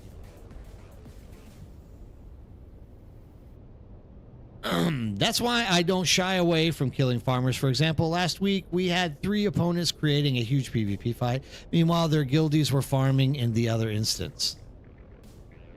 Oh, so you think they were trying to like divert attention away so that their friends could go out and farm? Look, dude, I know it's not the most popular thing out there, all right? I know it's not the most popular idea. And I get a lot of slack from the PvPers from it, including close friends of mine. But actually, Stephen, now I just read what you said. It's about a beer in Korea. So thank you. I will have a beer for you. Thanks, man. I appreciate that. Look, I have nothing wrong with farmers farming stuff. in my opinion, just let it happen. I have a friend who claims that the PvP is a way to make resources rarer so that the market can function properly. I don't know. I don't really prescribe to that, because literally it is just you taking stuff away from them and you getting rich and them getting frustrated. So I don't mind if the farmers are just farming. I don't. I say just let them farm. But I don't understand. Everyone has different opinions on it. That's all that it boils down. But I don't have anything wrong with farmers, even if, like, you're playing on Harmony, I think, right? You were saying, so, because you have multiple servers or instances of the Deep Desert, right? So, yeah, they're probably trying to like make a diversion, but at the same time, aren't you having fun doing the PvP in the other server? Like, aren't you having fun? I don't know. I don't know how to explain it out, but I'm not against someone farming. I think, why attack somebody who isn't going to fight back in the first place?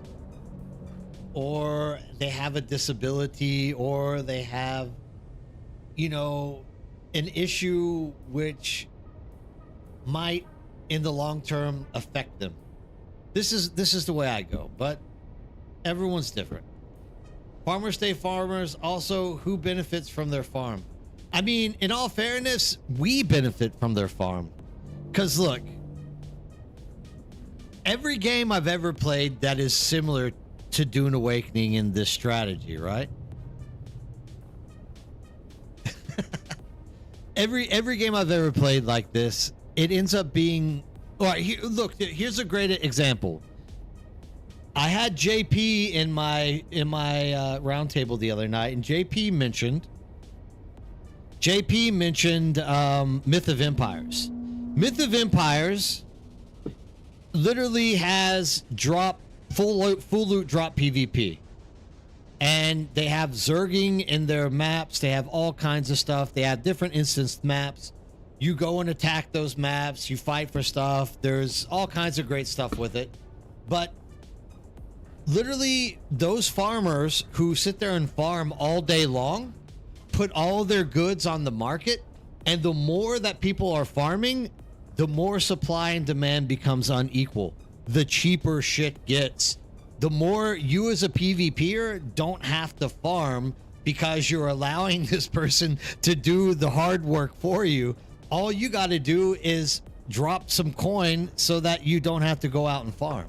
So for me, I think the more those people are farming, the cheaper it is for me to get those products so that I don't have to farm to PvP.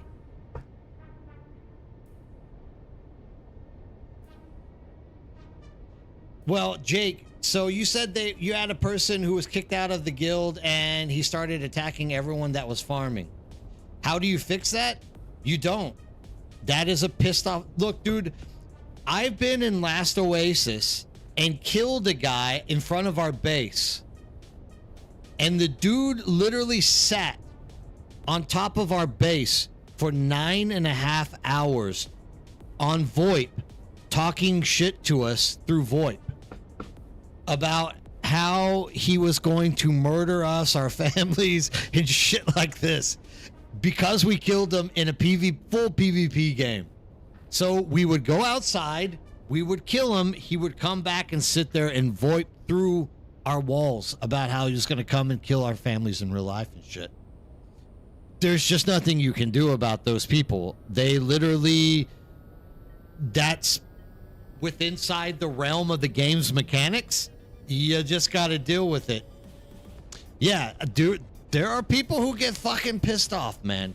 There are people who cannot take a loss. We froze our griefers out of the market. Everyone stopped posting to the market and switched to in-person trade only. Griefers couldn't get their hands on anything good. We also refused to engage with them in any way. Even when they attacked us, we wouldn't talk to them to fight back. We just ran to PvE and then stared them down. High school guerrilla warfare, they can't sit with us. They got bored, moved servers.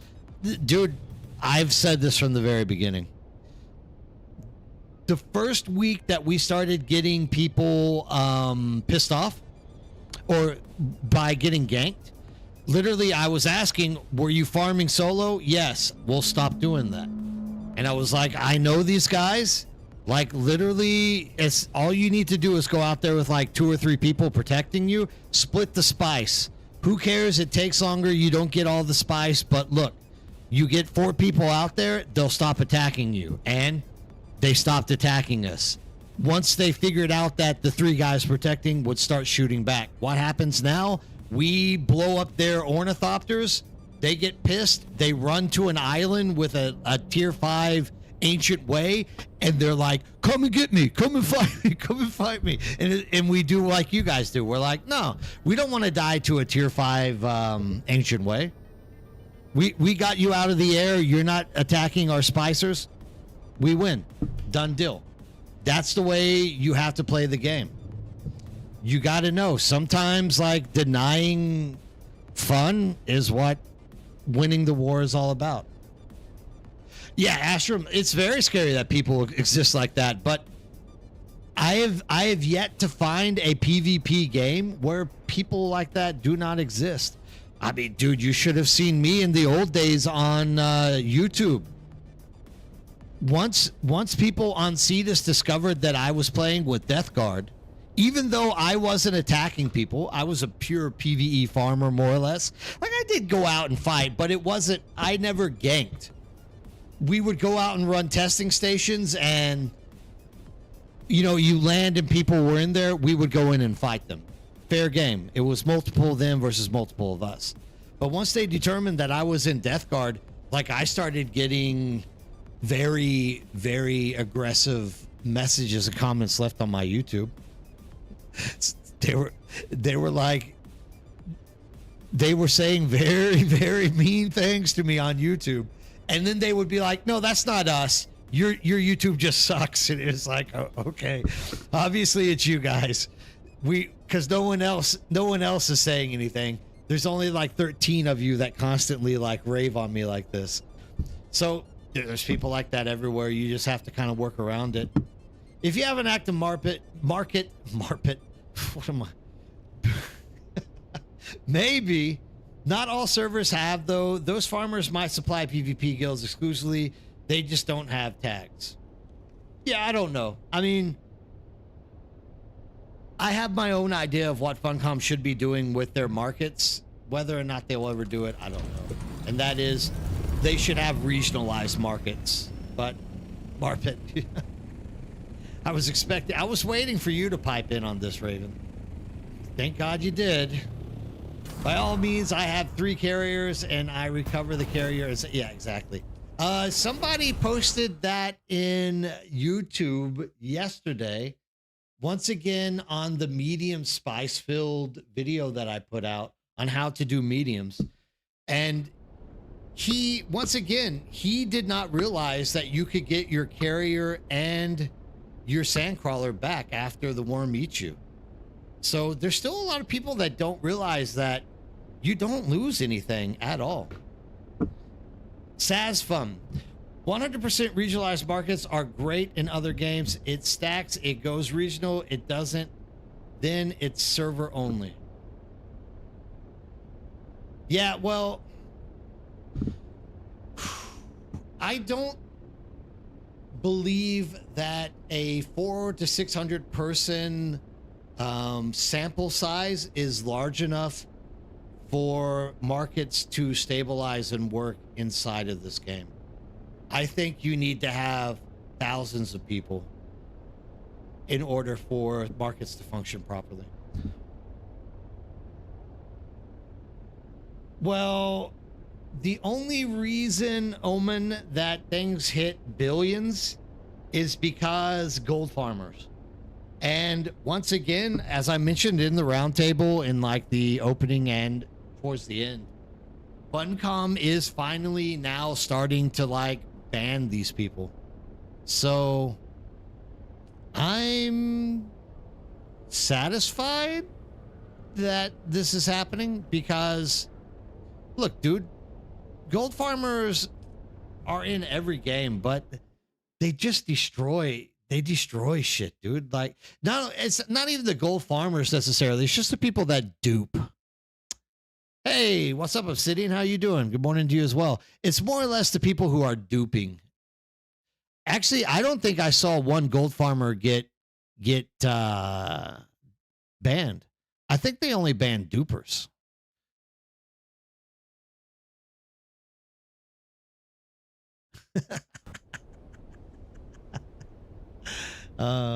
Thanks, Admiral. Thank you. I appreciate that. Not too bad. I'm energetic and happy. I'm back in Dune. Not to say that I can't get into any of the freaking overland locations, but happy that I'm at least in here doing stuff. Definitely happy that I'm in here doing stuff again. I don't want to do any of the simple. I don't like any of the simple quests. Do you guys like the new quests? I'm just not interested in them. Let's try this one again. Maybe it'll let me in this time. The simple questions are questions. God, dude, I am a little bit tired. The simple quests are just like not engaging for me at all. They're empty and long and drawn out stuff that I'm not very interested in.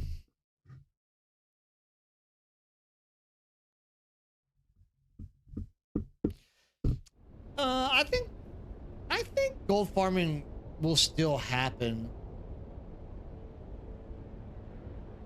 I think the biggest problem with Harmony was duping.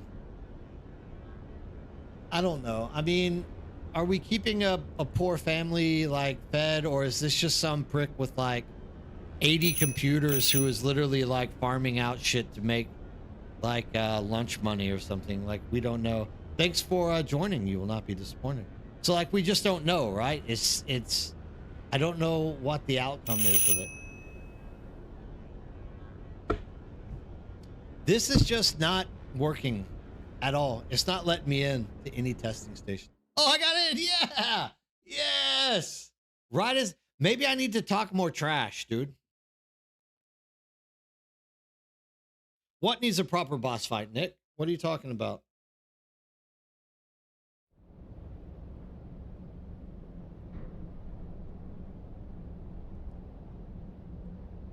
Is it a 2-hour wait? No, I've always gotten my stuff back instantly. You just have to go to the PvE region, Jake, and respawn stuff.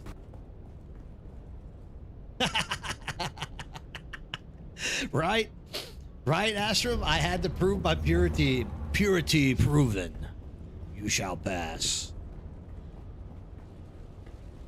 Greetings, authorized visitor. Oh, dude. Well, so, Saza, this is why I've been playing Icarus.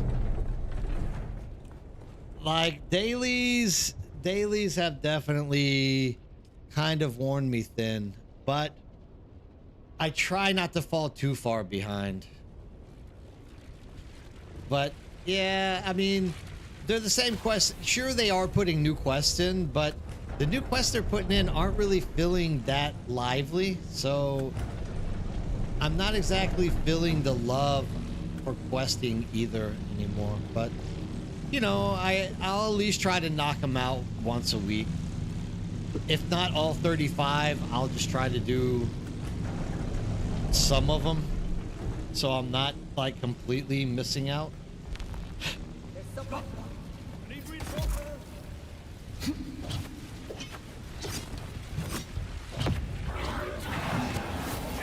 How about that for some apples?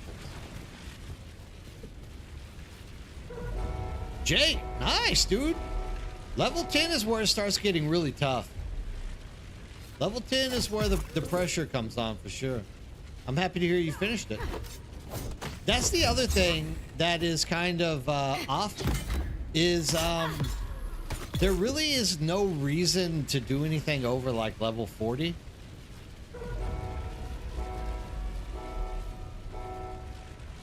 Why does it say I have low disk space? Am I recording by accident? Did I push record? No. I don't know why it says I have low disk space.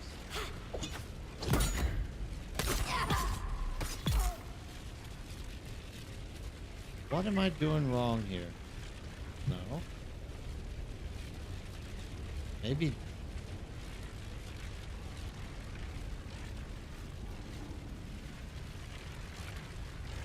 CPU is running a little bit high.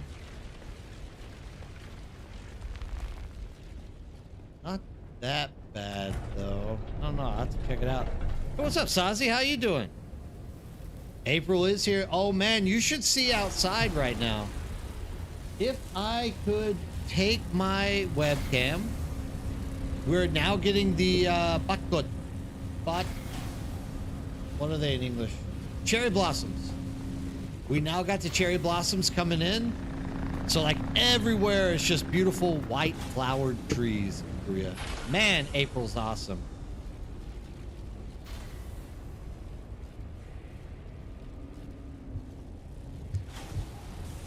April is a brilliant month. One of my favorites. The only two seasons I really like are, of course, fall and spring. Summer, too hot. Winter, too cold. So, only like 3.5 months out of the year, I'm happy. It's just the way it goes. After 20, it's slower to get the loot. Who's there? Yeah, exactly.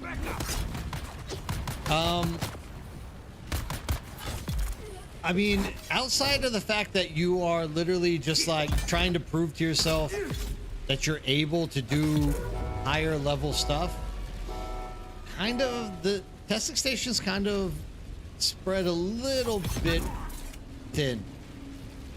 But I mean, there are people that like the challenge, right? So you can't completely discount it and be like, no, or discredit it and be like, no, it's a waste of time.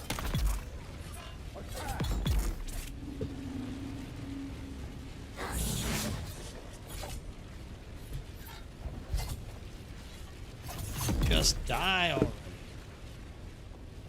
The most efficient thing to do dailies is the line 2-3 up the same zone. Yeah, well, some days that's easier said than done. Some days it's easy to line those bad boys up like the Blushing Caverns. Other times though, like, it just ain't happening.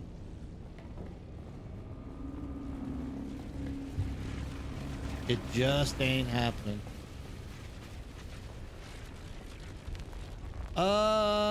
Around 20 on this one, and fire. Around 13 or 14 on dark. Around 9 on poison or radiation. Maybe poison, I'm around 10 or 11. I just, dude, outside of that double XP weekend that hit, I kind of got burned out on the game. Kind of burned out. This will bring you down.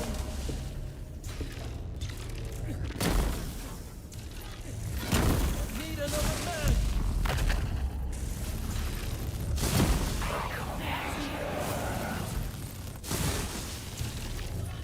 Why am I missing?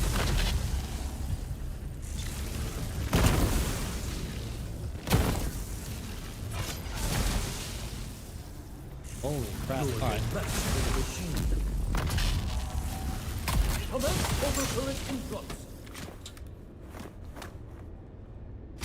This will bring you down. Can't dodge forever.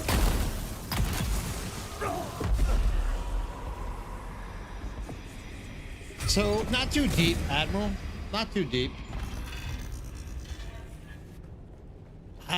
in all fairness, I don't necessarily find the testing stations all that fun and enduring, but there's something. I actually would prefer doing quests over running the dungeons, just because some games have it where you literally get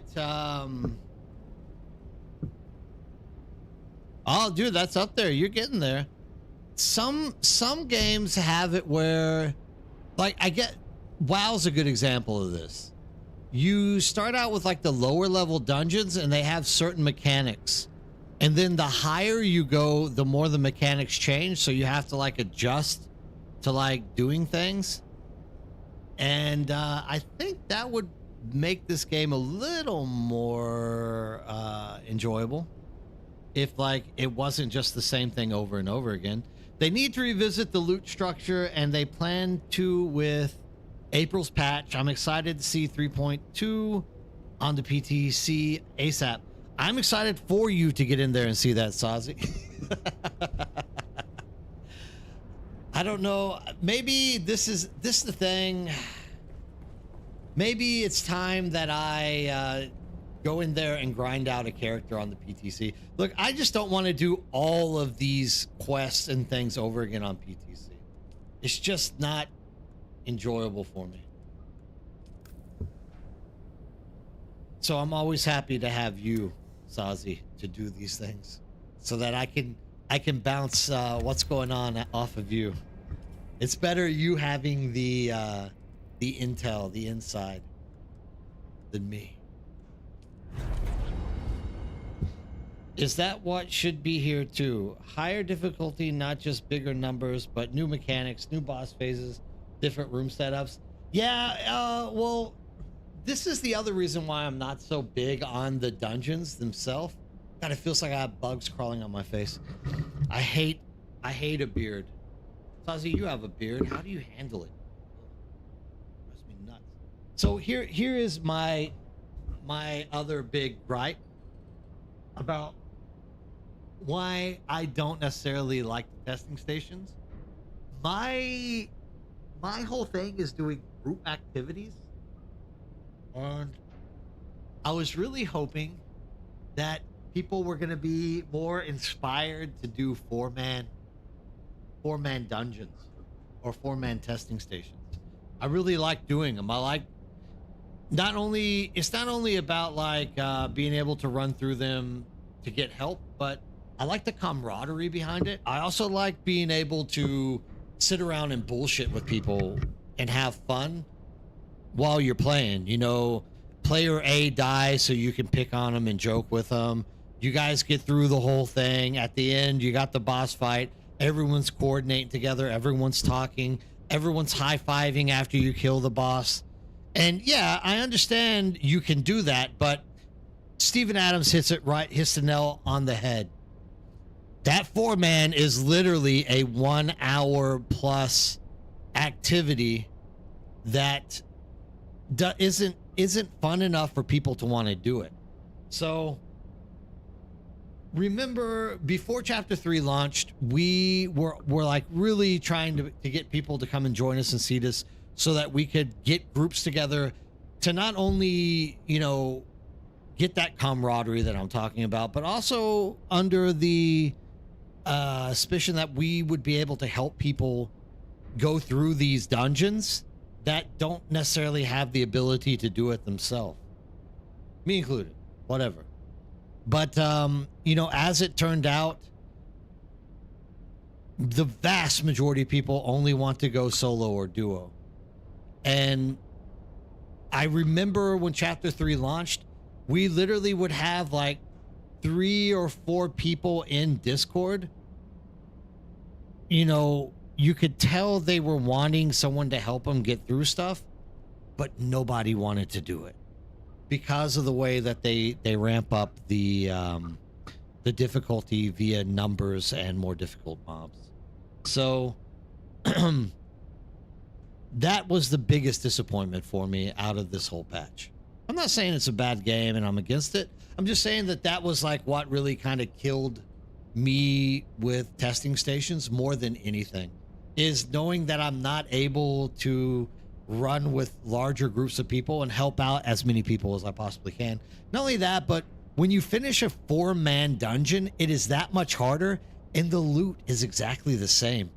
They have got to do something about that. And I think that might be, Sazi, what you're talking about, revisiting the loot tables or whatnot. But I mean, look, it's one thing that you spent an hour trying to work through or sometimes longer, a 4-man dungeon. But when you get to the end and you get a garbage 1 blueprint, it's like such a slap in the face, because it was that much harder to get through than soloing it.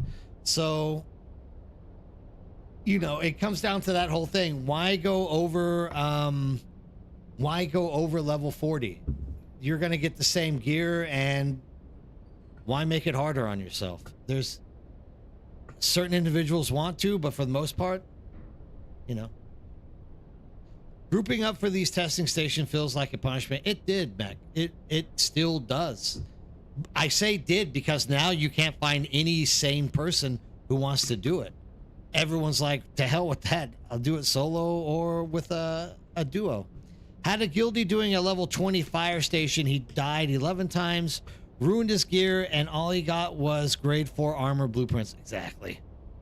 Well, I mean, that is kind of the name of the game with RNG. So, yeah, it sucks for him, but that's always kind of the concept behind it. For group stations, it could be possible to have more waves instead of more mobs per wave. Sure, Razzle. Sure, I'll prescribe to that. Why not? Iggy this morning addressed a series of complaints about RNG itemization and testing station balance. Good. I'm happy to hear that. Like we need to be seeing positive media coming out, reassuring us that there is a future for us out there to be like doing these testing stations in larger numbers without the punishment that comes with it. I'm working my way up in the dungeons until the point I start getting one-shotted. I'm not a fan of that playstyle. I'm playing Dune, not Dark Souls. Sure, Jay. Yeah, sure. But I mean, they also have to make it somewhat challenging. But what I've found is most of these stations, I think, are very mechanical, actually. I don't know, but it does get tough, Jay. Like, I won't discount the fact that it does get tough. IMO, if it's over 35, it should grade 5 every time. Yeah, maybe.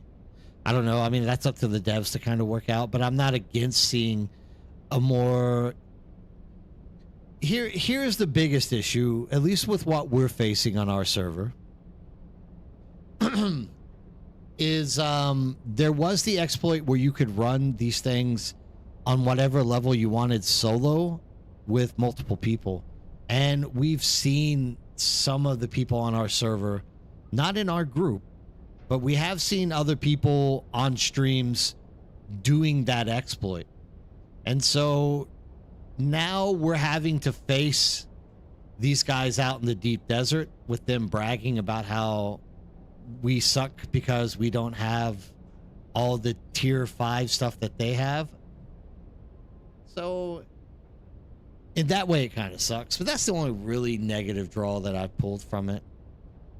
At the end of the day, you get what you get. We also have the vast majority of players just soloing in the game outside of the dungeons too. This game is kind of becoming ESO. That's not necessarily a bad thing. I kind of think it is, though. Omen Papa, I kind of think it is. Look, for me, it's a negative thing. When I first started, I started playing ESO when it launched. And we had a fantastic guild, a fantastic group of people that we could play with. We had fun. We did a lot of stuff. Once again, I'm like a MMO RPG guy to like the heart and soul. And the more that they started making it easier to just do ESO solo, that group just died out. And whatever. So I took a break from ESO, tried to come back like a year later, you know, searched for guilds to join because you can join 5 of them, right? So I searched for like 4 guilds because I had my old guild that I just kept for extra storage. And getting into the game, you get into these massive guilds, nobody talks to each other. So I was like, why in the hell do you join a massive guild? No one talks to each other. Nobody helps anybody. There's only one event that actually brings people together to do stuff, and that's running the raids. They run raids, and then they hang up the phone, and they act like we don't need to talk to anybody else in the guild. And that's really tough for like new people coming in. Like having somebody in your Discord who is able to communicate with somebody new who's frustrated or can't figure out how to achieve something is a huge benefit to the game. And so taking that away and like smashing it down, literally without a doubt, man, I think is a bad aspect of how especially MMOs are being treated nowadays. Trayton, how's it going? Good day to you too, man. How are you doing on your side of the pond? You like the fact that you can scale the difficulty so you can make it as challenging as you like? Yeah, I mean, that's pretty cool. I agree, Steven. That is a pretty cool thing. We had a big influx of players yesterday, I believe come from C to 7 or 8 guilds, small to medium. That would be Ensalada. Ensalada got a whole bunch of people to come over to us from their server. They were worried their server was going to die, and they were just like, we're going to go before it happens. So yeah, it's good that we are getting more people. It's going to be interesting here pretty soon, though. It's a question of armor. I have 3,500 armor and up to level 30. Nothing one-shots me. Oh, what I'll say, Razzle, is I see people running around in garbage armor in like plus 60s. I think it's more of a mechanical thing. A lot of those fights is just knowing the mechanics and how to cheese through them. I refriended ESO 3 times because it was horrible. Then some years later, it became one of my favorite games of all time. Now I have many thousands of hours in it. I think ESO is a great game. There's a lot of depth to it. It's a true MMO. ESO is definitely a true MMO, without a doubt. I'm not complaining. I'm happy. The content is hard for people who like to do that. I will do it up to the point that I go back to farming. Happy with my personal progress. Yeah, awesome, Jay. No, yeah, and don't get me wrong. I wasn't trying to insinuate that you're complaining about the difficulty. I was in a way agreeing with you that there's a lot of people who complain that they get to that point. But once again, whenever you're a game designer, you try to create a bell curve for access to your in-game content. Because if 100% of people are able to get to in-game content that way, it becomes boring very quickly. Especially for people who are like overachievers and very good. They will disappear out of the game really quickly if that's the case. So it's good that they have some kind of bell curve system to like measure the difficulty for the average to more advanced to less advanced gamer. Those damn raid loggers. The 500 pop guild system is super bad. Yes. Good morning, Bird. Hey, D-Wraith, how's it going? Good to see you back. How's everything going for you? 4 or 5 Atreides, 3 Harco. Yeah, that's Ensalada. Ensalada brought over his and the other Atreides and talked to a few Harcos to come in as well. When will chapter 4? Late April, D-Ray says. Maybe, I think. I don't know. Maybe later. I would be focusing more on the server mergers than I would chapter 4 at this point. Loved April when I lived in Nippon. Korea, Trent. Japan. Yeah, I mean, I think Korea rivals Japan with the batkot. I think we have a lot. My university actually does a really cool. Maybe I'll film it and put it on YouTube for you guys to see. My university does a really good cherry blossom festival where they have like different color lights that hit the flowers. So like all the trees are like green, red, purple, orange. Really beautiful. April is a great time in Korea. Probably my favorite season. If anyone wants to travel to Korea, that's when you should come to Korea is April. Hands down. The best.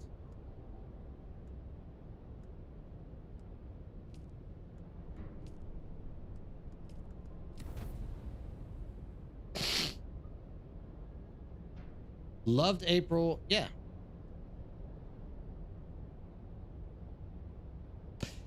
For me, Bob, I agree. Yeah, I don't necessarily think there are like S tier. Mostly because of the blocking. What's the word I'm looking for? The blocking movement. So like with daggers, you can throw an early block up on a heavy attack and still have time to get a second block move in to where you can block the heavy attacks. With the blades, they're kind of like the new fencer, whatever they're called. If you miss your opportunity, if you go too early, you have to like dodge out.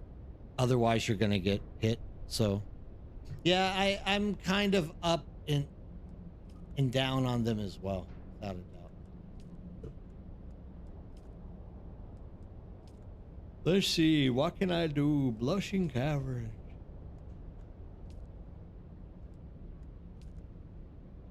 I already have it.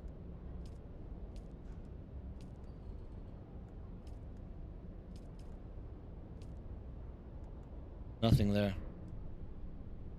Oof. Okay. I'm gonna do Smuggler's Run again then. Maybe I'll do 3 more. I think I'll be happy sitting at 25. That'll be 10 quests tonight. I don't think anything's confirmed, Omen Papa. That's why I said don't be so interested in chapter 4. Be more interested in the mergers first. I won't even call I don't know why I call them mergers. They're not really mergers. They're shutting down shit. So the forced transfer is more accurate way to describe what's happening to us. I don't think anyone's actually having to merge.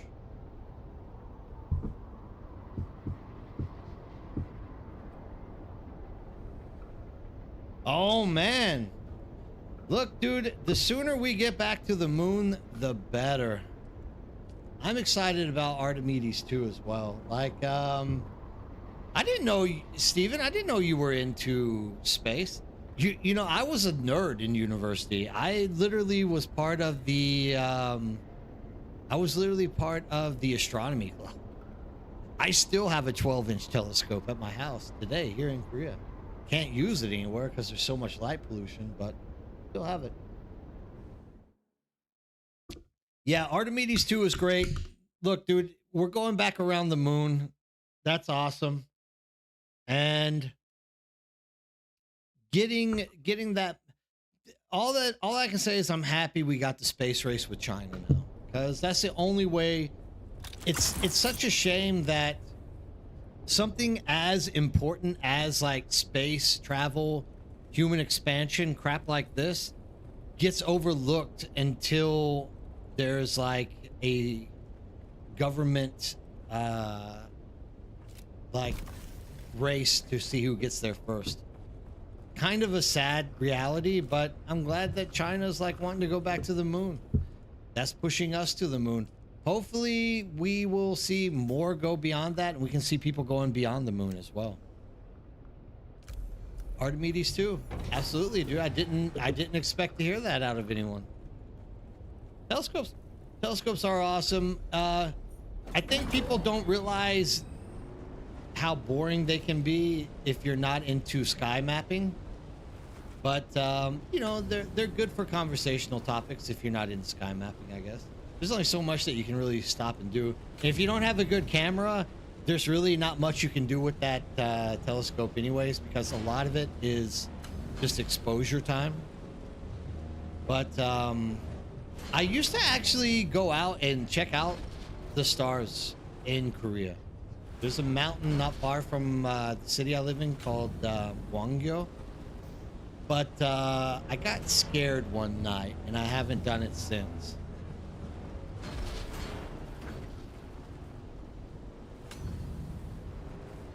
Oh, awesome. That's crazy. That's cool, Obsidian. Look, the private industry is also getting really great for space. You now have rocket labs in New Zealand that's like really producing a lot of good rocketry. You know, stuff that isn't just like mainstream US corporate crap. So like the outcome of private spacing industry nowadays, if I can just get myself on track here, it's starting to become really impressive and really fun. Wait. You said something, but obviously I can't read and drive at the same time. I'm like wrecking everywhere. You don't need a telescope of Hollywood to see stars. True. But you can see in their windows better. Ooh. What does Brad Pitt do on his free time? Does he even live in Hollywood? I don't know. Don't they all have like a Hollywood house? Maybe I'll be in Hollywood one day. If I move to Hollywood one day, you're all invited.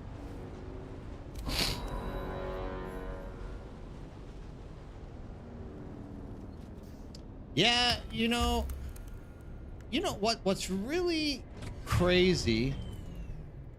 I know that there is precedent for insurance and things like this for space travel, but like the number of people who literally are willing to give up their life to like go to Mars, it's just crazy that you don't see the progression of space industry even more deeply like enrooted in getting people out there into space, because like literally you have no end to people who are like, I'm willing to die on Mars.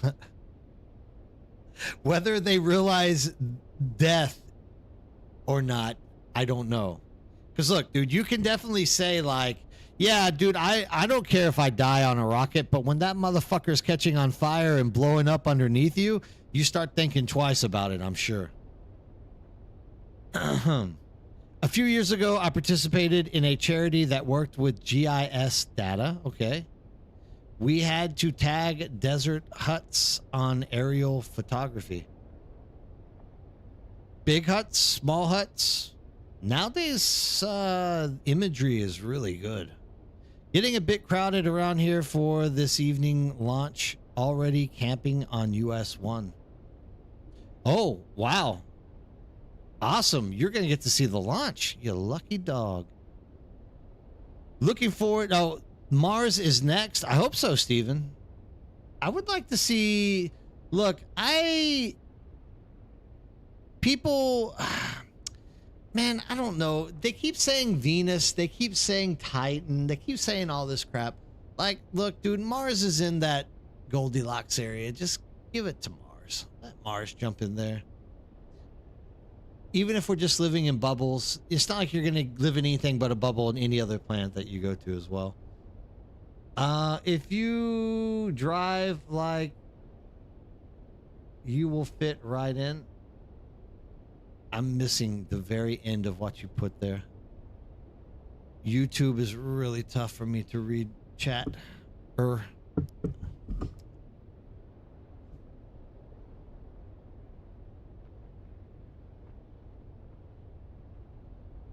If you really drive like that, you will fit right in. Oh, I probably would fit in perfectly without a doubt. I wouldn't doubt it. I don't know that I want to die. Yeah, going to Mars would be cool. I don't necessarily want to die on Mars. I have family. I have my kids. Dude, I've recently realized how much I love my children and my family. I'm not a Buddhist monk. I cannot let go of these earthly possessions. I need them in my life. I love them. You want to go to my anus? You dirty dog, D-Wraith. That's dirty. You'll know at Lord Wraith. Yeah, we'll let you know. There's no Dune Awakening on Mars. There could be, but it would be a 8.5-minute delay. Or I think longer than that, isn't it? What's the delay time? I think it's 8.5 minutes from the sun to Earth. The delay to Mars would be like, I don't know. I can't remember. Someone Google that for me. What would be, how long does it take for light to travel to Mars? I can't remember from Earth. There is a time delay. I just can't remember what it is exactly. I know the sun is 8.5 minutes. 23 minutes. So, yeah, we could definitely say that it wouldn't matter if you played NA West or EU. Your lag would be the same. 23 minutes.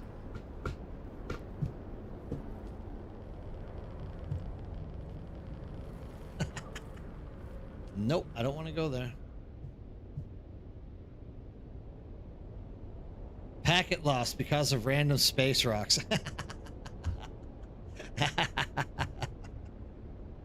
Wait, what is the delay time to the moon?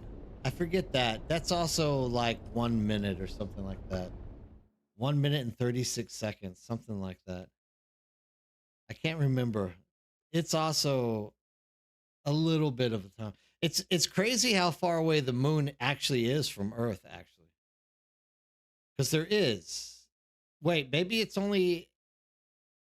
Is it 2 minutes? I think it's shorter than 2 minutes, isn't it? Is it exactly 2 minutes? I think it's like 1 minute 36 seconds or something like that. But I mean, that's crazy how far away the moon actually is from Earth. Like, you see it in the night sky. People don't really realize that it's actually a pretty cozy distance away from us.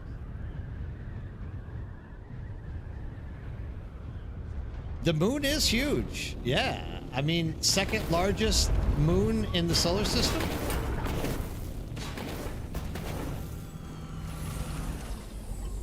Yeah, Mars. What? The gravity of Mars is almost just a tad bit more than that of the moon. It's not that big of a difference. Yeah. It's definitely right there. Because that's the way the Chinese got to the dark side of the moon, right? They literally put a satellite in orbit so they could bounce signals off to get their lander on there.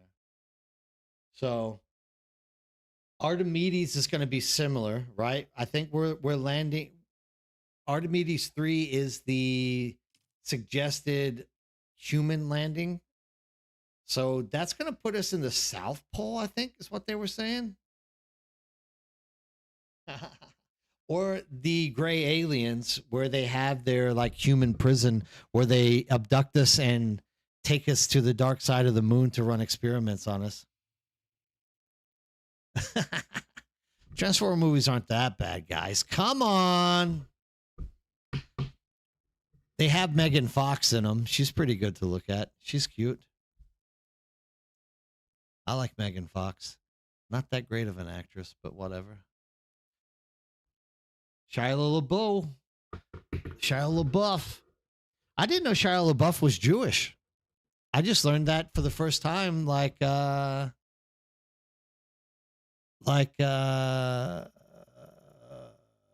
maybe 2 days ago. Like a a YouTube short popped up and it was like, you won't believe which stars are Jewish. And I was like, let's see. Sure enough, Shia LaBeouf, Jewish. Didn't know that. I didn't know Winona Ryder was Jewish. I didn't know there was one more in there. Was it? Oh, Anna Joy Taylor, the blonde haired chick from Argentina. I didn't know she was Jewish. There's a lot of Jewish actors and actresses that you just don't know about out there. That's crazy.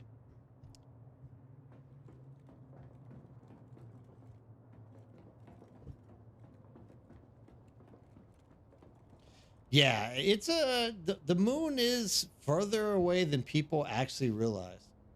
So I don't know if I ever told you why I stopped doing astronomy in Korea. Because once again, for the longest time, I didn't play video games at all. Like I was a outgoing, like nerdy type person in Korea. And around 2005 to about 2009, there was a string of serial killers in the city I live in, Suwon. Very odd. Well, one was in Hwasong, which is right next to Suwon. The other one was in Suwon. And one wasn't exactly a serial killer. He has a whole different story, which is actually a little bit strange. So I used to go to Gwangyo Mountain, and there's a little reservoir there that you could sit up on the bridge, and like every night that you would set up, there would be Koreans that were staring at me because I'm carrying these two big bags onto a bridge in the middle of nowhere. So they were like naturally curious, right? They wanted to know like what's this foreign guy doing out there? No confession. So you know, I would set up the telescope and they would be like, you know, they'd come up and so I would just be like, yeah, here, and I would show them like the moon, and they would make the rabbit joke, like Koreans believe the moon is a rabbit, or a rabbit lives on the moon, and you know, we'd find like Jupiter or Saturn, they could see like the moons going around, and you know, they would talk about it for a minute, and then they would go off and do their own thing. Just like one night, there was a guy as I was setting up who was just staring at me, dead to rights, like really aggressively staring at me. And not Dexter. So I noticed the guy staring at me, and this is around the time that there were these two serial killers who were being caught in Korea, right? So I'm feeling his eyes are burning a hole in my back, like he's really staring me down. And at first I was like, maybe he's just curious, so I kept setting it up, and he didn't approach me in a curious way. He walked past me in a very aggressive manner. So I reached into my bag. I have a little baseball bat from the Houston Astros, like one of the little, you know, merchandise wooden bats. It wouldn't kill anyone, but it'd probably break their nose. So I like was holding it in my hand as the guy walked past, and he just passed me. So I was like, okay, you know, maybe he just doesn't like foreigners. So he walked past. But like 10 minutes later, in the like deep mountain forest, I hear this guy going, oh, like screaming his head off, like literally just like screaming as loud as he can over and over and over again. I've never packed a two-piece tripod 12-inch telescope as fast as I did that night, and I've never gone back out there. Now, let's talk about the two serial killers. The first serial killer was just doing the normal serial killer thing. He was living in Hwasong, which is the city next. In Korea, you don't have counties like we do in the States. You have cities. So there's like Suwon City controls a big chunk of, we called it a jibang. the Jibang is like the province, and then the province is a whole bunch of cities. So like a city can be a city, but also be like the middle of nowhere, a bunch of farms and crap. And Hwasong is right on the border of Suwon. So this guy was picking up prostitutes in Suwon and taking them out to his farm, doing what he's doing, and like he finally gets caught. The second guy is really, really crazy. The second guy is taking women and chopping them up, but not like a serial killer chop up. He's making precision meat slices, and the police said they believe he was trying to sell their flesh to underground black market Chinese flesh distributor. Really, really strange shit, man. There are some people in China. Look, dude, I'm not trying to say Chinese people are bad. There are some people in China that believe human flesh has medicinal purposes. And this dude was like cutting and packaging like you would cow beef or pork or whatnot. Like he was making precision cuts and air zipping them and storing them in a freezer. And like, dude, that was like my introduction to holy shit, because this sales point was that they were like, this guy is trying to sell Korean flesh to Chinese, because it would be like, if you eat a dog from Korea, it's a Korean dog, but an exotic dog like a Chihuahua from Mexico would be worth more money. I don't know. Very crazy shit. We haven't had anything since then. I hope I didn't scare anyone off with those stories. But that was like the scariest part of my life in Korea, were when those two guys were literally found. Hey, Energy, what's up? Those two guys were discovered, and it was like, holy shite. There are some crazies up in Korea, dude. You got to be careful with this shit. But there hasn't been anything since then. I think they've all been cracked down. Actually, one of the best movies in Korea, if you've never watched a Korean movie, hold on, let me find this Korean. This is a really good Korean movie. It's about the dude in Hwasong, the serial killer in Hwasong, and he doesn't get caught. But this is before the one that I'm telling you about. So there was actually another one there. He doesn't get caught. And the whole movie is the police trying to chase this guy down to catch him. And in the end, they have the guy, but they can't prove it's him. So they have to let him go. And literally, no, not Old Boy. Old Boy is a good movie too. Let me find it. Let me find it. It's actually, dude, I'm not big on Korean movies. Old Boy is okay. Gwemul. 영어로 어떻게 말해? 그냥 Gwemul is it like Monster or something like that? Gwemul, Monster, I don't know what the English title was for it. That was a pretty good movie. And the other one, of course, is Parasite. Is a good movie. But this one, I think, is the best out of all Korean movies. There's also like JSA and Shilmudo. These are also like pretty good ones as well. But hold on, let me find this.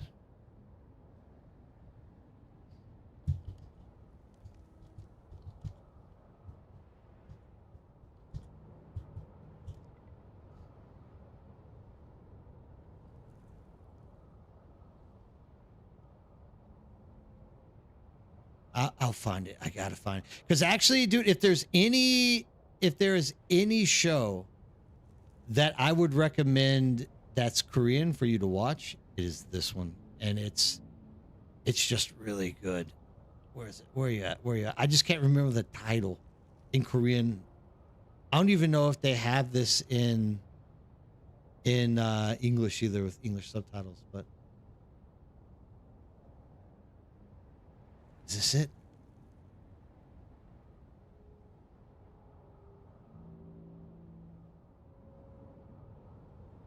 I think this is it. Kim Sang-yeon. Kim Sang-yeon 이거 맞죠? Oh, you know what? I'm gonna send my wife a message. She'll know exactly. Don't use the points yet. It's still not working at the moment. Matsu's trying to fix it. Like, you guys should have. I'm gonna ask my wife for the name. She'll send it to me and let me know. It's just, if I could remember the title, it would be so great. What?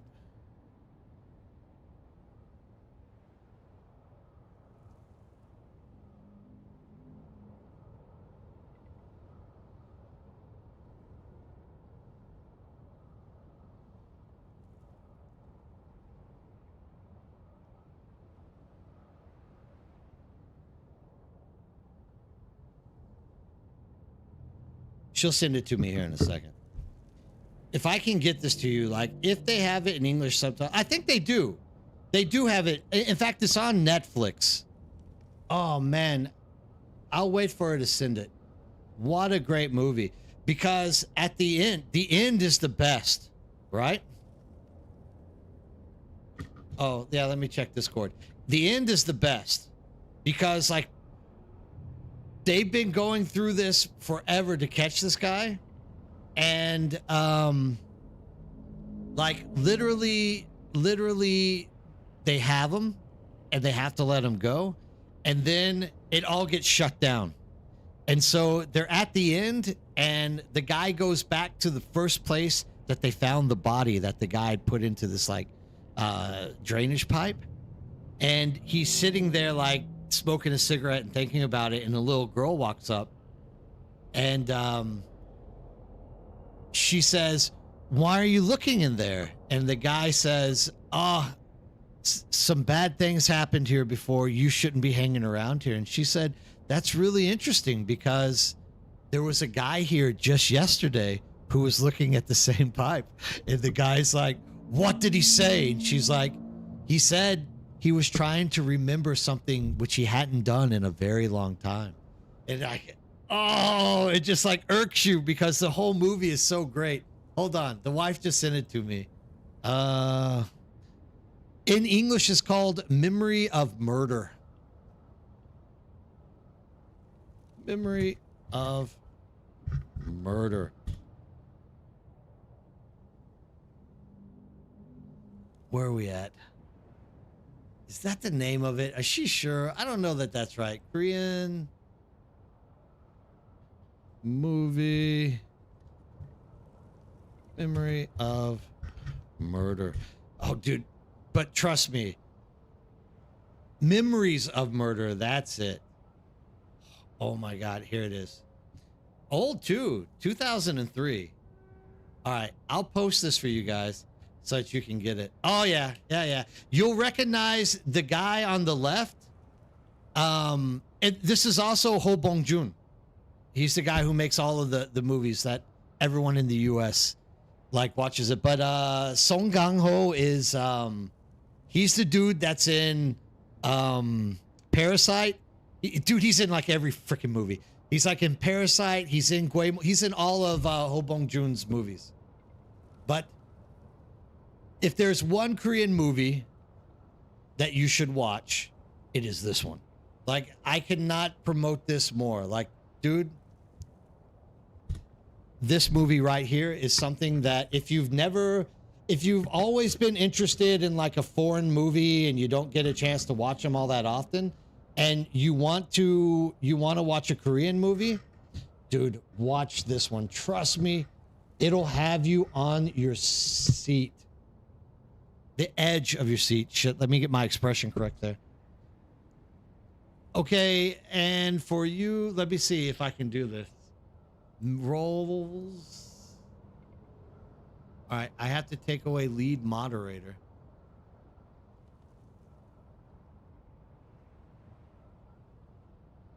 And artist. You said artist, right?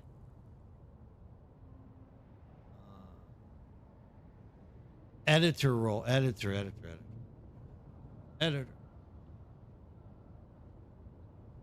You already have editor role. You have artist, you have editor, you have moderator, you have lead moderator. You had it already. Chaser's not a bad movie as well. I know exactly what you're talking about with that. Oh man, so many great Koreans make good movies. I personally don't like thrive in the Korean movie like genre, but there are some which are like really touching. There's another one that's about a really, oh dude, they have some really bad, really like, not bad, but what I'm trying to say is they have some really like heartbreaking movies that are true stories, which is what makes it even worse. There's one that is also really good about a guy who runs a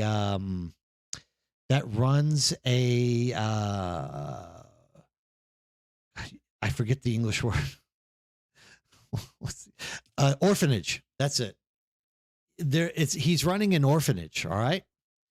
And he's like a bad guy. You can imagine when I say he's a bad guy, what he's doing. And like, it's the whole rundown of like the process that the police have to take to like bust this guy for the bad things he's doing to these orphans. And oh man, it's such a heartbreaking movie. Like if you have a kid, you cry. It's like there are so many Korean movies that have made me cry because they're just these like you don't get Hollywood movies in Korea. You get these kind of movies.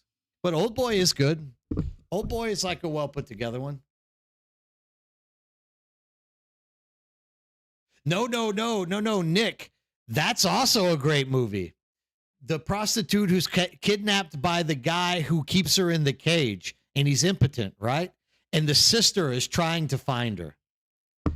Yeah, that's also a really good. Dude, there's a lot of good Korean movies, but they're always these like really deep, dark movies of, I don't know. It's crazy, man. It's crazy. Some of the Korean movies you get, but no, that's also a great one, dude. I'm impressed, Nick.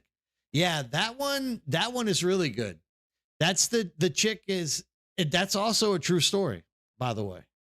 Like most of these are really true stories that come in, just really sad movies. There's another one about a little girl who gets kidnapped. And there's one of the captors is a little bit on the spectrum. And she's able to like talk to the guy throughout the whole movie and finally get him to like release her, to like run away. And like the way that oh, it's just so intense to like the last second, because it's like all of this time they're gonna sell her to the slave market, this little girl, and she's like, it's just so stressed out, and there's like things that happen that keep the sell from happening. And oh man, dude, it's crazy. Yeah, man, have a good one. Thanks for stopping in, Nick, for sharing. I've named them all. Yeah. Oh, dude, there's still a lot more. Like, dude, if you're into like military movies, there is Shilmudo. Shilmudo is the story of a small island right off the west coast of Korea that's right on the border of North Korea, where they literally went to Korean prisons and told prisoners that if they would join this secret task force to kill Kim Il-sung in North Korea, they would give them their freedom. So they brought all these hardened prisoners to this one little island, true story, and like put them through hard ass military training. And in the end, a few of them decide to just escape. And it's all about them chasing these guys down because it backfired. Because at the end of it, the Korean government decided not to send the soldiers in to kill the great leader. And so they like literally, it's them chasing these guys down and they're like just causing all this trouble. That's another good one. The other one is JSA. It's kind of a touching one. There was a time where it's still Koreans still believe that there's like one Korea and they want the Korean countries to like reunite. But JSA is like a really good one. It's about soldiers on the DMZ, and they bump into North Korean soldiers on the DMZ, and they're taught their whole life that these guys are bad and they're different. And what they find is that North Korean army is the same as South Korean army, and they kind of make a friendship, but it gets ripped apart. JSA, other great movie. So many good Korean movies. God dog it. I need to put this up where it doesn't do this. Anyways, that's me on Korean cinema. I'm glad I could introduce you guys to all this great cinema that's out there. That was my whole stream to get you guys connected with Korean cinema. Kind of, it is. It's kind of running that All's Quiet on the West Front in RG for sure. You know, it's that chance that you meet the other side and you realize that they're not as bad as what you've been taught and trained to believe. I think it has, and I'm not trying to be like biased here, but it definitely has a more sentimental value though, because these are actually Koreans fighting Koreans. Because you got to know, Train to Busan, yeah. Did you like Train to Busan, Keefe? I didn't watch Train to Busan. I'll personally admit this to you currently. I didn't watch it. Is that the zombie one? Train to Busan?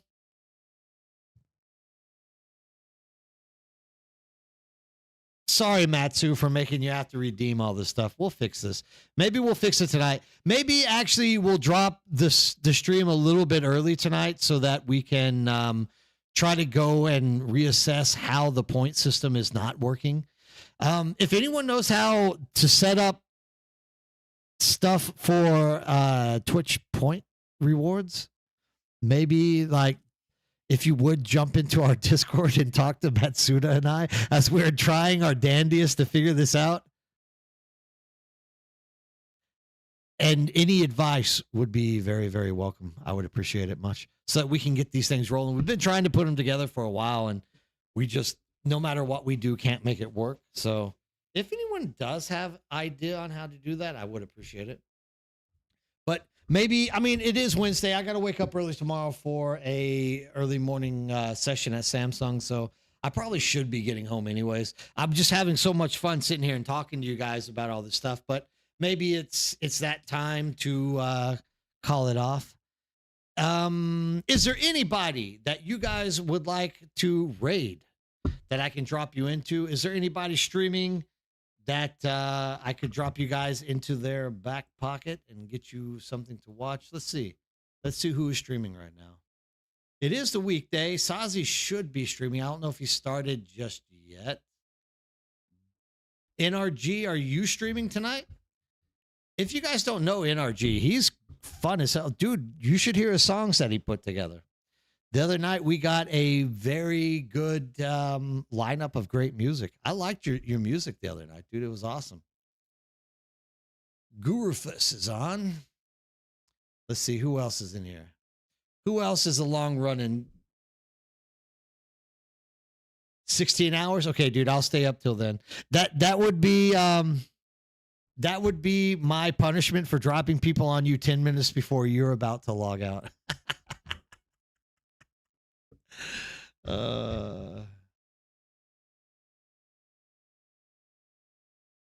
Yeah, I heard Nerdbird's a pretty good streamer.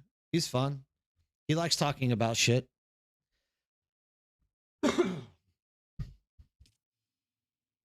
Ian Westwalker has come back, huh?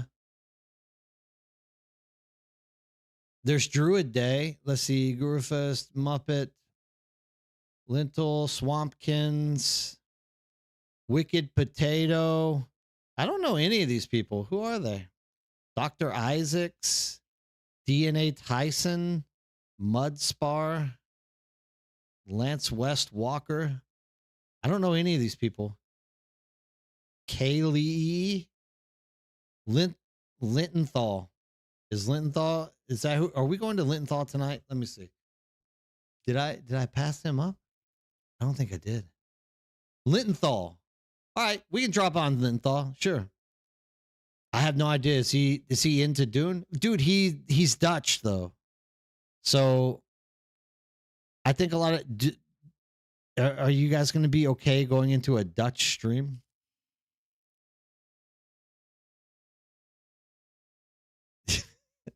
It's kind of a GG. Gurufus is English. Absolutely. Let's go Gurufus. Like at least he's in English. I would drop it on the other guy, but like it says the stream was canceled. Man, this is hard. It's hard to get people into a stream for some reason.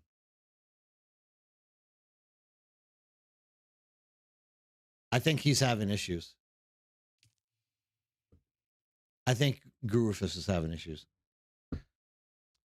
You think they'll speak English? All right, well, we can do that. Sure, why not? Because Gurufus, it doesn't seem like he is up working. So we'll pop it in here. Hopefully they'll be speaking English to everybody. Thank you guys for showing up again tonight and joining. He's not even playing Dune. He's playing a ski game. Can't drop you guys on that. Got to go someone else. Not even playing Dune, dude. Not even playing Dune. Smokey O'Day's Australian. Mr. Temp. Mr. Temp is part of the community and plays quite often. Maybe we will Lance Westwalker. Okay, here we go. God, this is hard. This is like half my freaking stream is just finding someone to give you guys a raid on. Starting to get confusing. Lance Westwalker. Let's see here. I could just do it this way, can I? Lance. Lance Westwalker. All right. He's on. He's playing. He's talking. We're going to go there. Thank you guys again. Oh, Keithy, sorry, too late. We already picked Lance Westwalker. But we will... Huh? What happened?